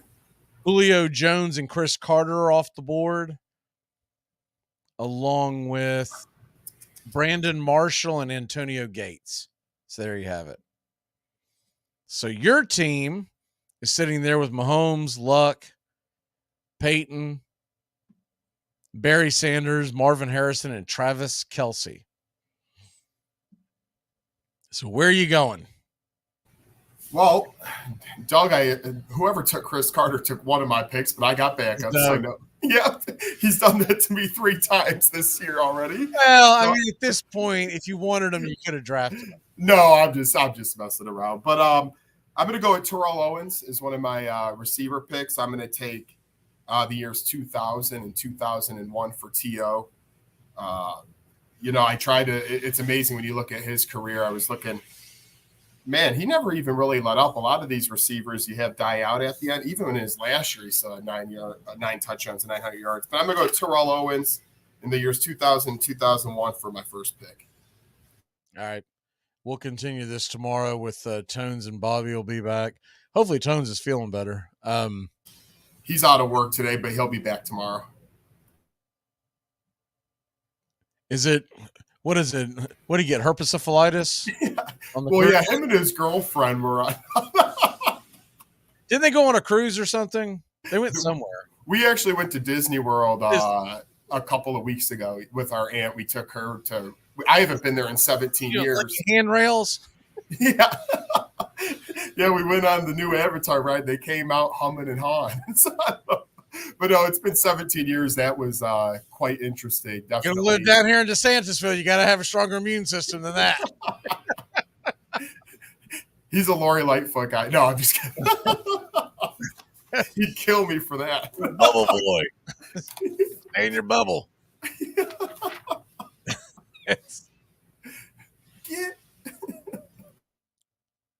I think Disney World is one of the few places where even I would consider wearing a mask. I'd be like, oh, I don't know. And I got the vax and everything. I'm like, I don't know, man. Disney World, that place is filled with. I couldn't even stand, like, I used to be able to wait in the lines as a kid, like 40, 50, over an hour, 2 hours for a ride. I just told my brother, Fast Pass City. Once I had to wait over an hour for something, I'm like, I'm never doing this again. And how they get you is they charge you per ride now. So you can't even just buy like a Fast Pass that unlocks the whole thing. They charge you per ride. What? Yeah. So if you want to get on it, it's like, if it's a bad ride, let's say, it will be $7 or $8 for the Fast Pass. If it's a good ride, so what do they charge you to get into the $150. Joint? What? $150. $150 per person to get in, and then they charge you for each ride? If you want to cut the 2 hour line, yes. Oh. Okay. Yeah, that's yeah. So it's in an addition only if you're jumping lines. Correct. Jeez. Oh, they know how to get a penny out of you. Well, I didn't know it at the time, but I guess I've spent my last day at Disney. It was not cheap. I was never that big of a fan of that joint anyways. I mean, even when I was a kid, I was like, this is cool, but it's not that cool. Man, good have mercy. Yeah, and I mean, for someone who like me who usually goes on vacation, and I hit up I'm a bar scene guy. Sports bars, let's go. No, not Joey. Not me, but this trip was a lot less alcohol and a lot more. It was like 30,000 steps when we were in those places, and you just sweat the entire time. Yeah, I mean, look, I'm going to put it to you real. Anyone who knows what they're doing does not go to Disney in late June, early July. I mean, come on, what are we doing here? You gotta go down there in December, January. We said if we'll go back in a couple of years, we're going in the winter. Actually, December's a bad idea as well. Because probably like October-ish, maybe January, February. I would go January, February. That's what I would say. Because December, people come down there. I lived in Orlando for a while, and people come down for Christmas. I mean, people come down to that place for everything, but it's a little less hectic. Did you end up hitting, what is the Epcot? So we were only able to do 2 parks this time. That was not one of them, but I really am disappointed I missed out because Magic Kingdom, man, I felt like a 4-year-old in Magic Kingdom. I can imagine that. They don't even sell beer unless you're eating at one of their restaurants. So I was like, what? Where's my beer? Where's my beer? They don't sell beer at the Magic Kingdom anymore? They only sell it at the places you eat. That's the only place out of all the parks. They used to. Yep, and now they stopped that because they said they want that just really focused for the kids. I said you're losing out on sales. Yeah, there's got to be another reasoning behind it. Something. There's always something cryptic when it comes to Disney, so who knows? Because money always wins those battles. Usually. Yeah, something happened. That just tells you how much money all the food joints have. I mean, even besides water bottles, you can't get anything under $5. You can buy a beer in the restaurant. Will they let you grab it and walk around, or no? Nope, they won't eat. I tried to get one to go in the plastic. They're like, it's got to stay inside. I was like, what the heck? It's like I could see you try to buy a couple of them, stick them in your cargo shorts. They're sloshing around. Why is your Dasani water bottle orange? It's so weird. Well, because I got 3 beers in my shorts and no lids. I brought the backpack for water and I just filled it with beer. That's some dirty brown water. That's why my brother's sick. Leave me alone. Vitamin C, baby. Oh, mercy. All right, it's 420. Smoke them if you got them. We will be back in a flash. We're going to talk Colts football when we come back. How about that? Whenever I bring home Entenmann's Little Bites muffins. Little Bites? That's right, sweetie. Can you just give Mommy a minute? I love Little Bites. I know you do, but we're doing a commercial right now, okay? Got it. As I was saying, whenever I bring home you-know-who gets pretty excited. And so do I. Little Bites muffins are made with real ingredients, no high-fructose corn syrup, and are baked moist and delicious. I love Little Bites. Here you go. Yes. Entenmann's Little Bites Muffins. The perfect portion of happiness. Hey, Braves fans. Thank you for listening to Braves Country Baseball. Hi, I'm Mac Magee, and we are here to bring you play-by-play, pitch-by-pitch of your Atlanta Braves, bringing you spring training and 2 to 3 games a week all season long. Please like and subscribe today. Braves Country Baseball.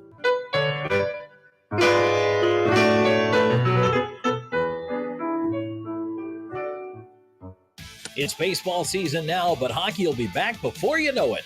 Join the Columbus River Dragons as they celebrate the team's 5th anniversary season in 2023-24. Season tickets are on sale now with no price increase from last season. Lock up your favorite seat for every exciting moment. Call the River Dragons at 706-507-4625 or go online to rdragons.com. That's rdragons.com. River Dragons Hockey. Get fired up. It's summertime, and that means the return of all the fun and excitement of Chattahoochee baseball at historic Golden Park. Bring the whole family down for a night of fun. Tickets start as low as $10 with a discount for kids, seniors, and active military. Or celebrate a special night at the park with a group package or suite night. For game dates and more, visit gohoots.com. That's gohoots.com. In 1961, the shotgun kept hitting the bullseye against the Detroit Lions. This game was the formation's finest hour. Detroit at that time had one of the greatest defenses in all football. They hadn't had over 10-point average scored against them in 4 or 5 years. We had never seen the shotgun before, and they literally picked us to death. They would do 5 yards and 6 yards and 5 yards, and whatever defense that we would do, they were able to offensively take advantage of our defensive maneuvers. It was a very boring game. We lost 49-0. So really, this got the attention of a lot of people, and it should have, because it was something that nobody knew how to stop. Joe Schmidt, the middle linebacker for Detroit at that time, he told me later in that game, he said, I went into the huddle and I called every defense we knew we had and some we didn't have, and we couldn't stop you. And finally, I just went in the huddle and I said, just line up and protect yourselves. We don't know how to stop this thing. Armchair.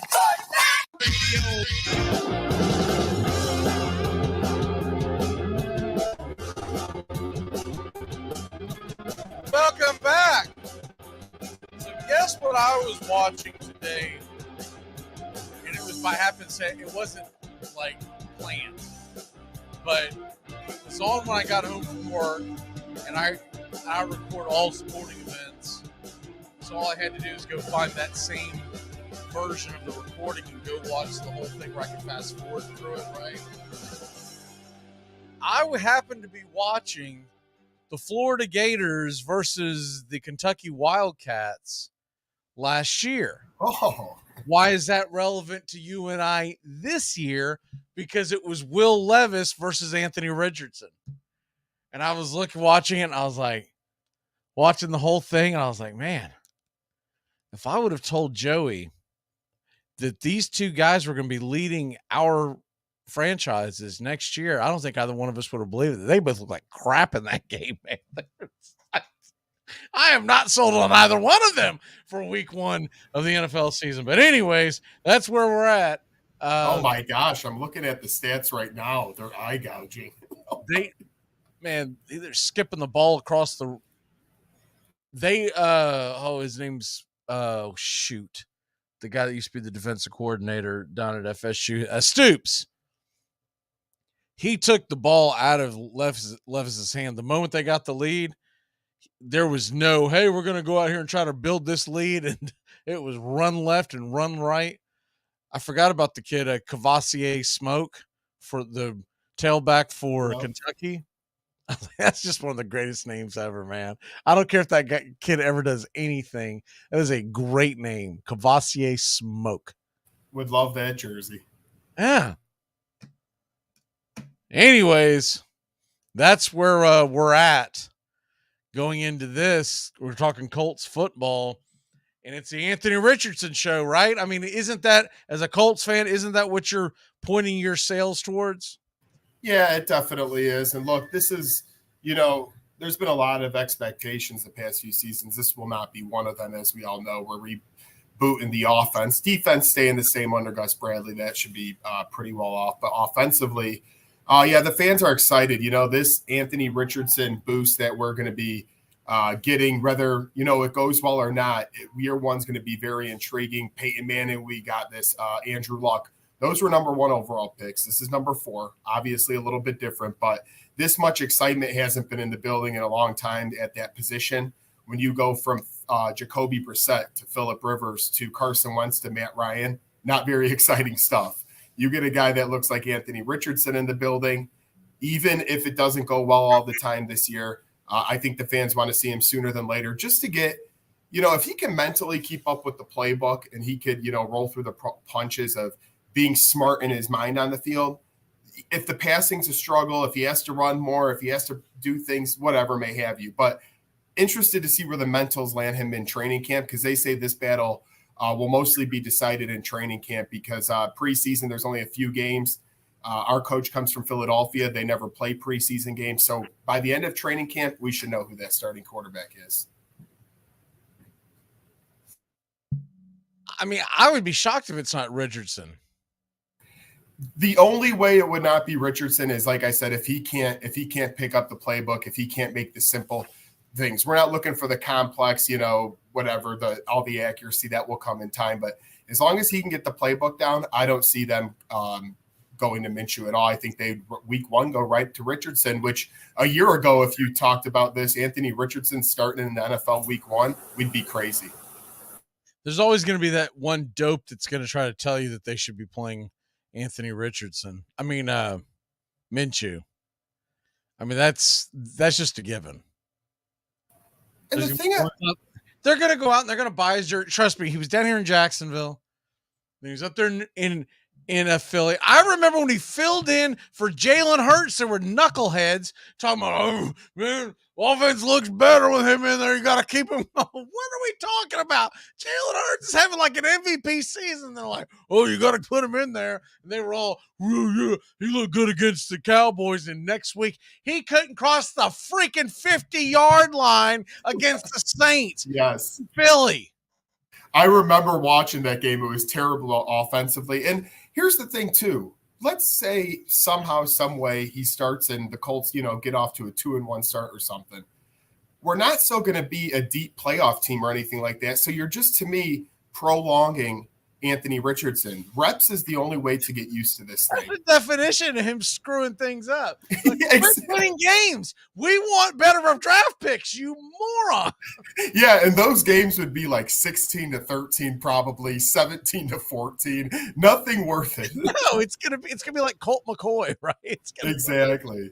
He's a little better than McCoy, but it's gonna be a Colt McCoy type game.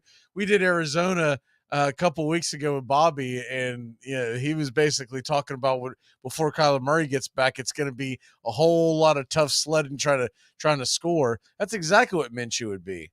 And to me, as a fan, I don't want to see that. Give me Richardson making mistakes. I don't want to see the other. Titans are in a different situation. We're not talking Titans today, so it's not the same thing. I won't be upset if Levis is not behind center at the beginning of the season because it's a totally different situation. Yeah, I mean, have you heard the there's some rumbling that the Titans may be the one that ends up landing D-Hop. I still don't know if that's a good thing. I saw that about a month ago, like that he's going to probably visit there, and they say, Vrabel had a lot to do. It would be interesting to me because obviously, I mean, that'd be a huge receiver game. But here's my thing.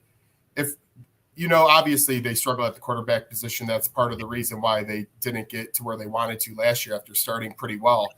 But if things go wrong, DeAndre Hopkins, I mean, it just seems like an interesting fit because the Titans could win the South easily. But at the same time, the Titans could really have a struggle of a season if Derrick Henry doesn't come to play. So I don't know why he would go there, but it'd be a good move for the Titans. He would be there.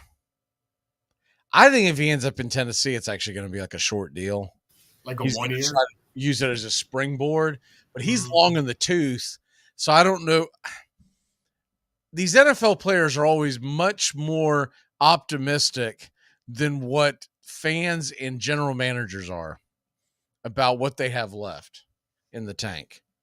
Correct. So it depends on where his ego's at, I guess is where I'm at with that.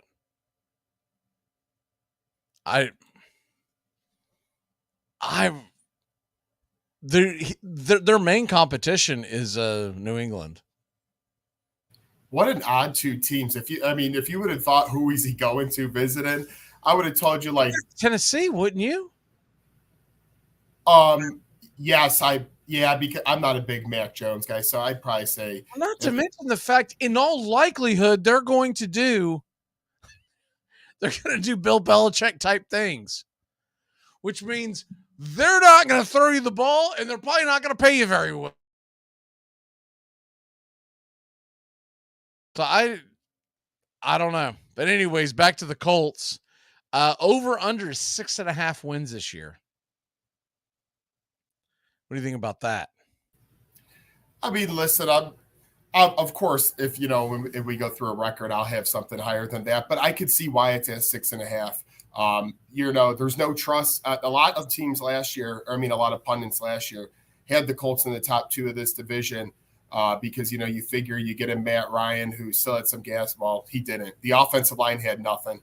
And things just didn't work out. Jonathan Taylor goes down. Shaq Leonard goes down. I mean, you lose your 2 best players. I could see why nobody is bullish on them.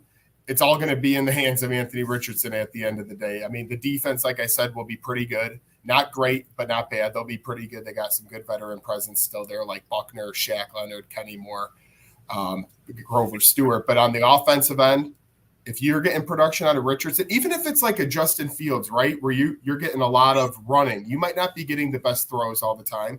You might be scratching your head at some decisions. But if you could see a guy make electric plays and stay healthy, man, this Colts fan base will light up. They don't care if they'll be losing 34-31.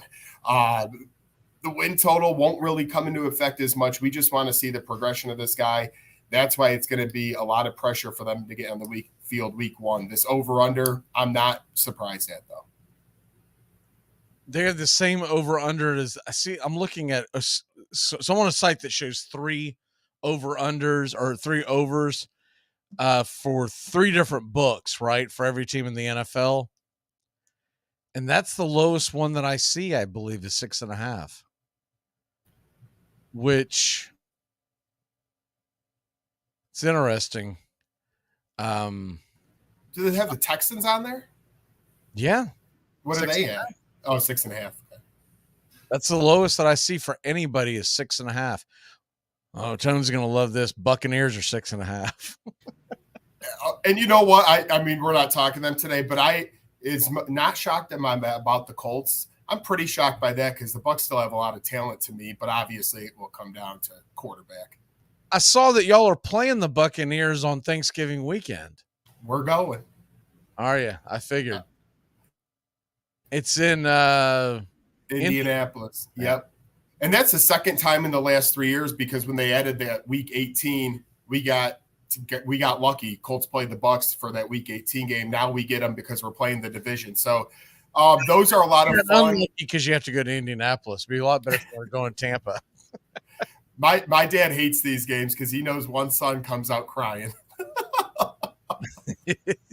So it's Yeah, that's kind of a pain in the rear to him as well because it's a Thanksgiving weekend. You've already got enough on your plate, you know what I mean? Like, oh, we got to go to the stupid game too. Well, and we have a Friday wedding. Somebody put a wedding on. Oh, yes. Oh, it is trouble. Who is this person? Related to you? No, but they're lucky I love them. Just a close friend. Oh, man, end that friendship before then. I'm like, they just put a football game on this year. They said be there by 3. Of course they did. The only way that could have been better is if the Colts and the Bucks were playing at 3:00 on that Black Friday game. They would have saved 2 seats. That would have been phenomenal. I'd been like, yes. Oh, I'm sure you would love that. Let's go. That would be the first wedding I wouldn't attend in a long time. But it's a Sunday afternoon game, right? Correct. So we're gonna go down Saturday. Oh, that's brutal. Yeah, it's a long weekend. Where is the wedding at? In town? It close to us near home, so we'll be able to go to that Friday. Okay, well, that's not as bad. It's still stupid. It's still ridiculously stupid to get married. You don't get married during football season, and you damn sure don't get married on rivalry weekend for college football. Have you lost your mind? Are you insane? You know, my brother brought it up that he said it will never, one of your quotes that will never leave his head is about planning your wedding, because he said, I'll never forget when you told a story. I know you have probably a few of them, but you told some story where you said, that will never leave me. I'll never do a wedding during football season. Oh, it's the worst. We've got a friend. Well, I'm not friends with her anymore. My wife is. I told her the moment I got the news, so we're not friends. But I'm going to be dragged to this stupid wedding. I think it's in November. I forget. And she's a football fan. Huge college football fan. Oh, what are we doing? Must have got a good price. What are we doing? Why in the hell? Why are we friends with these people? And she's helping. And it's even worse because my wife used to be in the industry doing the wedding industry stuff.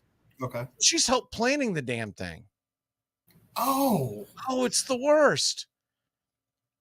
She tries to update me. I said, don't care. Isn't this taking place during the fall? Yeah. Okay. I'm out. You have the entire month of February to get married. I'll give you March. I'll even give you April. It better be early April and the wedding better not take place on opening day. Yep. I'll even give you, man, look, as big a baseball fan as I am, there's 162 of them a year. You can live without, not being present for a wedding on May, June, July, August, September. Cut it off, baby. It's over. No, once I see Labor Day weekend, I'm out. No, I'm out. If you do it during September or October, you hate football, you hate baseball, you hate America. And I hate you. Oh, it's the worst. I saw there's a clip of Larry David. Whose show? He was on somebody's podcast, and the guy was asking, I want to say it was Rich Eisen. He was asking him, I've got to go to a destination wedding, and my argument with my wife is me showing up, me going to the destination, that's the gift. I'm not getting him a gift. Yep. And she said, no, we got to get a gift. I forget where they said they were going, but whatever it was, he had it calculated in his head, Larry David did. And it must have been pretty close to what Eisen said. He goes, it's going to cost you $15,000, $20,000 to go to this wedding. Cause it was I forget where it was. It was nowhere close to the United States. I forget where it was. And then you're talking about also having to get hotels and stuff like that. He said, no, the gift is me showing up. He said, I could not agree more.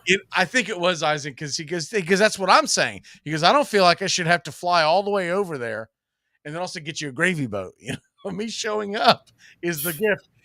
And they asked Larry David, they asked him, well, how far would you go for a destination wedding? He said, an hour and a half by car. He said, that's it. He said, I'm not getting on a plane. He said, so what would you do? He said, I would say, I'm sorry, but I can't go. It's too far. He goes, and that's it. He goes, yeah, I'm not calling. I'm leaving it at that. Now, this is Larry David. He can get away with stuff like that because he's known as a jackass. But I remember we had close buddies. I was not living in the area, so somehow I dodged the bullet. But this one, I lived in Middle Tennessee. We had close friends that went to a destination wedding, and they invited everyone to go down there, drag them down there. So they're in Middle Tennessee, and I want to say this took place in South Carolina, I believe. And anyways, it took place early in everybody's life, so they didn't have a lot of money, anybody. And they're having to go down there and get all these travel arrangements and the hotel rooms. And all these kids were in their early 20s. Like a lot of them were still in college. A lot of them were, waiting tables and fry cooks and stuff. They're like, how the hell am I going to afford this? And I missed it because I forget where I was living, but I was living elsewhere. And I came back about 6 months after the wedding, and everyone's talking about it and everything like that, giving the guy a hard time. I was like, when did you get married? He goes, May something, whatever it was, right? I said, oh, well, then it's fine, man. I said, y'all coming to me talking about that. I said, at least he didn't get married during football season because there were 3 guys sitting at the table. They had all got married during football season. 2 of them back-to-back weeks in the same season. Oh my goodness. Bro, this is when smartphones were first created. Okay? And I can remember I was the only one at the party that could pull up the Tennessee-Oregon game, whatever year that was. The Tennessee-Oregon game, and I've got it pulled up. I want to say it was around 15 years ago, and it was on ESPN. It was very new to be able to watch TV on your phone. Right. And everybody's huddled around me after the wedding at the reception. They've got music playing. Everyone's wanting to dance. There's like 7 guys. We're all huddled around this and this is when the phones were tiny, right? Huddled around this little ass phone, man, just watching the Tennessee-Oregon game. Man, that's so funny you say that. And back to your one point on the thing, I got to go, get this. I got to go to Vegas for a bachelor party and then Mexico for a wedding. And these people are arguing me to give the gift. I think if I have to go to Vegas and Mexico, they are getting no gift from me. Yeah. You got to go to a wedding in Mexico from Chicago? Yes, in April. That's the gift. Exactly. I mean, they it's so expensive that I just got a list from the wedding thing. They say you could call a travel agent and set up payment plans. Who is this? But I'm standing up. This is one of my best college friend buddies, but what a jackassery move. Now, when is that wedding? In April. At least it's in April. April of next year? Yeah. But yeah, if you go, that's the gift. Exactly. I mean, that's going to be a few grand, $2,000 to $3,000 in today's economy. Yeah, that's going to be. And not to next year's an election year. We don't know what they're going to come up with. It's going to slam the flights down and everything else. Might not even be able to get there. I told my wife the other day. So we're going to Boston for the Braves Red Sox series in a few weeks. And she started talking about what we could possibly do as a vacation for next year. I was like, I'm not planning anything. She's like, why? I said, because it's an election year. Remember what happened last time? We just got off the boat and they were slamming the world down. We had gotten off that. We were on a cruise. It's a cruise to Mexico and a couple other places. And it was departing from Tampa. We'd just gotten off the boat. It was within like less than a week that they were shutting down all the cruise ships. Unbelievable. It's the first and last time I've ever been on a cruise ship. Yeah. I'm not opposed to ever going again, but I want to make sure that if I go, that they're not going to have restrictions, and you're not going to. I'm not going to a cruise to have to eat a la carte, right? I want some Cubs, man. No cruises. The Pirates have came to a I want a big old plate of nothing. Because from what I saw from cruises, I mean, that's pretty much what you do. You eat. And you look at the pretty water, and then you go take a nap, and then you go eat again.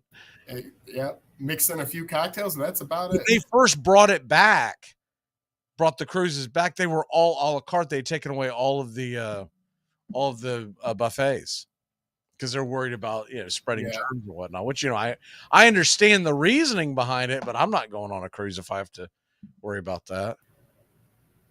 Woohoo! Cubs just tied it. Sorry. What's the score in that game? 5-5 in the 8th. No, I took the under. Homer Simpson. Sorry. Stupid Cubs and stupid Brewers. Their stupid bats finally wake up. Hey, you know what? I can't get on deal with them closing the roof in the middle of the game. Did you see this a couple of days ago? 4th of July, Cubs, Brewers. You see this? Yeah, you can't decide on that before the game. Like, come on. I know in the playoffs you can't. Like, if you say that it's open, it's open. If it's closed, it's closed. You can't change in the playoffs. Evidently, it's okay to. I've never watched a team day in and day out that had a roof, but evidently you're allowed to do it. That seems crooked as all get out. I mean, they talk about cutting down I know it doesn't take a long time to close anymore, but it's not a 1 minute thing either. So that's just odd. I mean, that's just. They closed the roof because the sun was out and they were trying to score runs, and they figured the what do you call it? The shadows in between home plate and the mound were going to make it more difficult. That's garbage. Boo-hoo. It's the same for both teams. Yeah, but still. No, I'm saying I'm agreeing with you. It is. It's the same. If you start the game one way or the other, you got to finish it. I agree. And what got me was the disingenuous, well, we were concerned about the weather in there, which there was none. There was none. Everyone went back and looked at the radar later on the game. There wasn't a cloud in the sky. They ain't concerned about weather and safety. No. In Milwaukee on 4th of July? For crying out loud, I mean, I love how they sped up the game, but, that can always lead to things too. So they're full of crap. If they were worried about people's safety on the 4th of July, they wouldn't let the Cubs and Brewers play in Milwaukee on the 4th of July. Yeah, because I would love to see what happened. The beers are flowing that day, my friend. The beer bats are flowing that day, baby. You get one of those 18 ounces where they fill up oh, man. Hey, you know what, too? I had a buddy go to a Savannah, what are they called? The Savannah Bananas game? Yeah. Where, I had him, he went to one in Indy. He said it was one of the best events. It was sold out at their minor league stadium. He said he never had so much. Yeah. They sell out everywhere. We had tickets to go, and then there was something that came up that made it where it was dicey on whether or not we were going to be able to go. So we decided to sell the tickets, and we made money off of it. It's like, my wife's like, man, they're offering this or offering that. I said, screw it, just sell it. We'll try to flip it some other time. But yeah, they've gotten so popular that it's really hard to get a ticket. My theory is in a few years, the popularity is going to wear off and you're going to be able to get a ticket at a better rate. I'm sure. No, is it shortly after that? We both had to work that night. We did not know. We didn't plan for it. She's like looking at her. She goes, did you know the Savannah Bananas are here in town tomorrow night? I thought you had to go to see them. I didn't know they were like the Harlem Globetrotters that are like touring the world. Like, that sucks. But yeah, I do want to go see it. It's got nothing to, it's really not, it has nothing to do with being a baseball game. No, the rules I heard for are insane. Yeah. I think the coolest rule that they've got that I saw is that if a fan catches a foul ball in the stands, it's an out. That's awesome. That is cool. at the same token, I've thought about, man, if I'm sitting there and I'm pulling for the other team, what's going to stop me from clotheslining you from trying to catch that ball? We're going to have Barstool videos of people just fighting at the Savannah Bahama game. Yeah, I can't imagine that you can bet on a Savannah Banana game, because who would take that stupid bet? But if you could, and I've got $1,000 on the Bananas come back and winning the game, and you're sitting over there, the opportunity to catch the ball to end the game and look like some doofus hero, man, you're going to get a big freaking elbow. Why'd you spend a night in the Slammer? Why'd you? Because it was a $150 fine here in this county to spend a night in the Slammer, and so I'm still clearing $850. I'll be good. What an expensive game. So that's I definitely are we gonna talk about these Colts or not? Come on. Okay. I'm sorry, we got off track here. What do you want me to do? Record? Should we go through the schedule? Yeah, we missed our last break. Whether the train is off the tracks. Red lights probably beaming in your eyes, telling you to go to break. Sorry. All right. Let's do it. Focused. It looks like it's sunny outside, man. As soon as this is over, I'm jumping in the damn pool with my dogs that are. I'm jealous. Do you have dogs? I do not at the moment, but not to say that. If you do, just be prepared for the 4th of July. It's a thing, man. It's a whole thing. Oh, I'm talking to one lady right now who said she had 2 dogs that it was crazy until midnight in their house. They could not sleep, do anything, because it is a nightmare for their pups. You're talking to a lady? Well, I mean, I think. Well, first of all, she's talking to you. She's probably not a lady. Let's put that out there. But the second thing is the way you made it sounds like, what is she, like 85? You made it sound like Grandma Tupin. You're trying to get pay dirt over there? Hey, you know what? I got to get someone where the money is rich. This late? No, I'm just kidding. If it ain't fixed, break it, right? All right. If there's dust, it's a bust. All right, now move on. Hi-oh. All right. Oh, boy. All right, real quick, let's slam through this schedule. Jaguars at home. Win. At Houston. Loss. At Baltimore. Loss. Home against the Rams. Win. Home against the Titans. Win. At Jacksonville. Loss. Home against Cleveland. Win. Home versus the Saints. Win. At Carolina. Loss. New England and London. Loss. And home against Tampa Bay. Win. At Tennessee. Loss. At Cincinnati. Loss. Pittsburgh at home. Loss. At Atlanta. Win. Home against Vegas and at home against Houston. Win one of those. So you got them with 8 wins. Yeah, and even with that, though, which I'm being a little bullish, of course, over-unders at 6.5, that wouldn't take care of the division. I think the Jaguars just win by default. If I'm being honest, this year I think they'll get 10 or 11 wins. So I think the Colts would finish in either second or third place with 8. It depends what Tennessee does. I think a lot of people are being way too crazy on the Texans. I think the Colts have a much better roster than the Texans. To me, it comes down to if they can get in that Tennessee stature, which – unless Anthony Richardson goes off, going to be hard to do. I've got him going 6 and 11. Very fair. I could see it. I'm not arguing that. And I think both them and Houston will be very close in the standings. Tennessee will really come down to if they get off to a good start. To me, they've got a chance to make a run at the division. They're going to keep Tannehill playing, but they get off to a bad start. Say they start off 1-3, something like that. They're going to take the wheels off and go, Levis is your team. Tannehill, hold the clipboard. It's been real.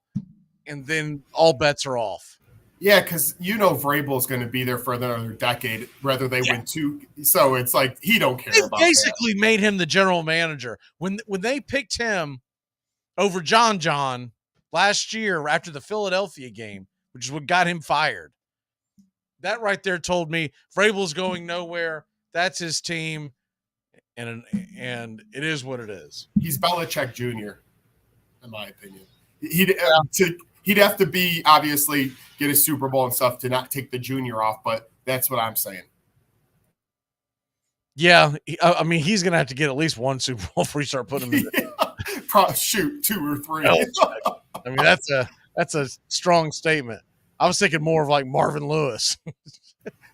Yeah, I guess he's just from the tree and all that. But, yeah, no, you're right. He has to win. He's going to hang out and keep his job for a long time, but I don't know how good he is, right?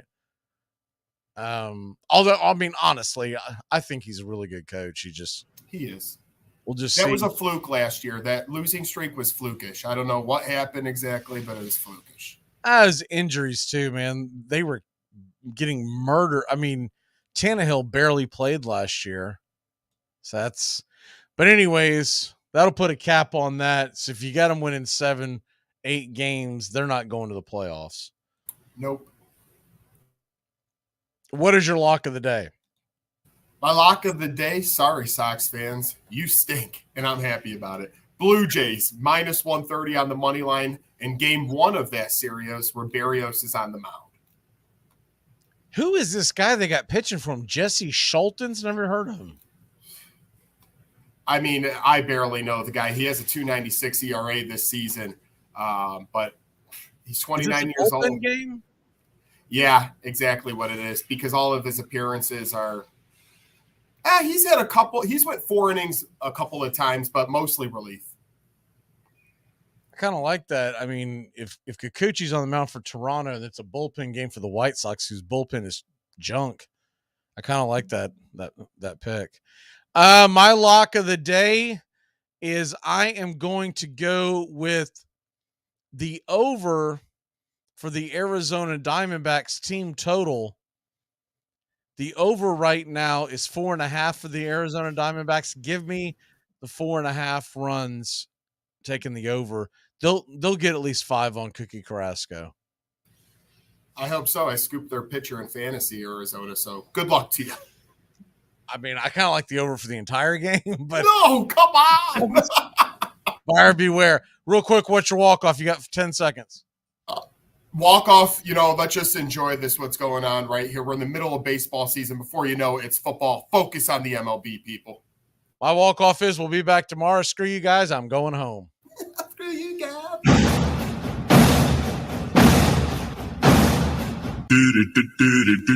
Goodbye, sweetheart. Well, it's time to go. We're back tomorrow with another show. Well, unless we're fired, we'll talk to you then.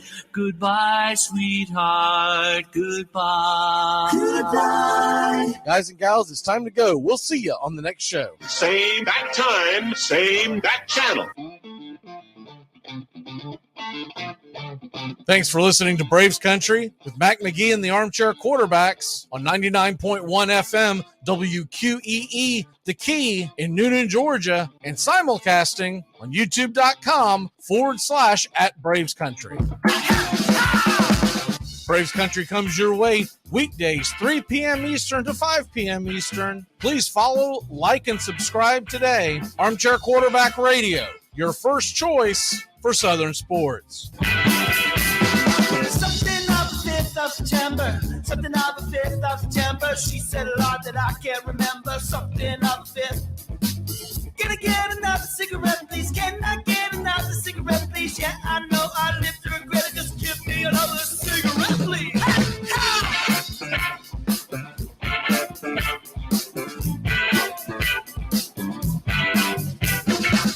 Can I get another cigarette, please?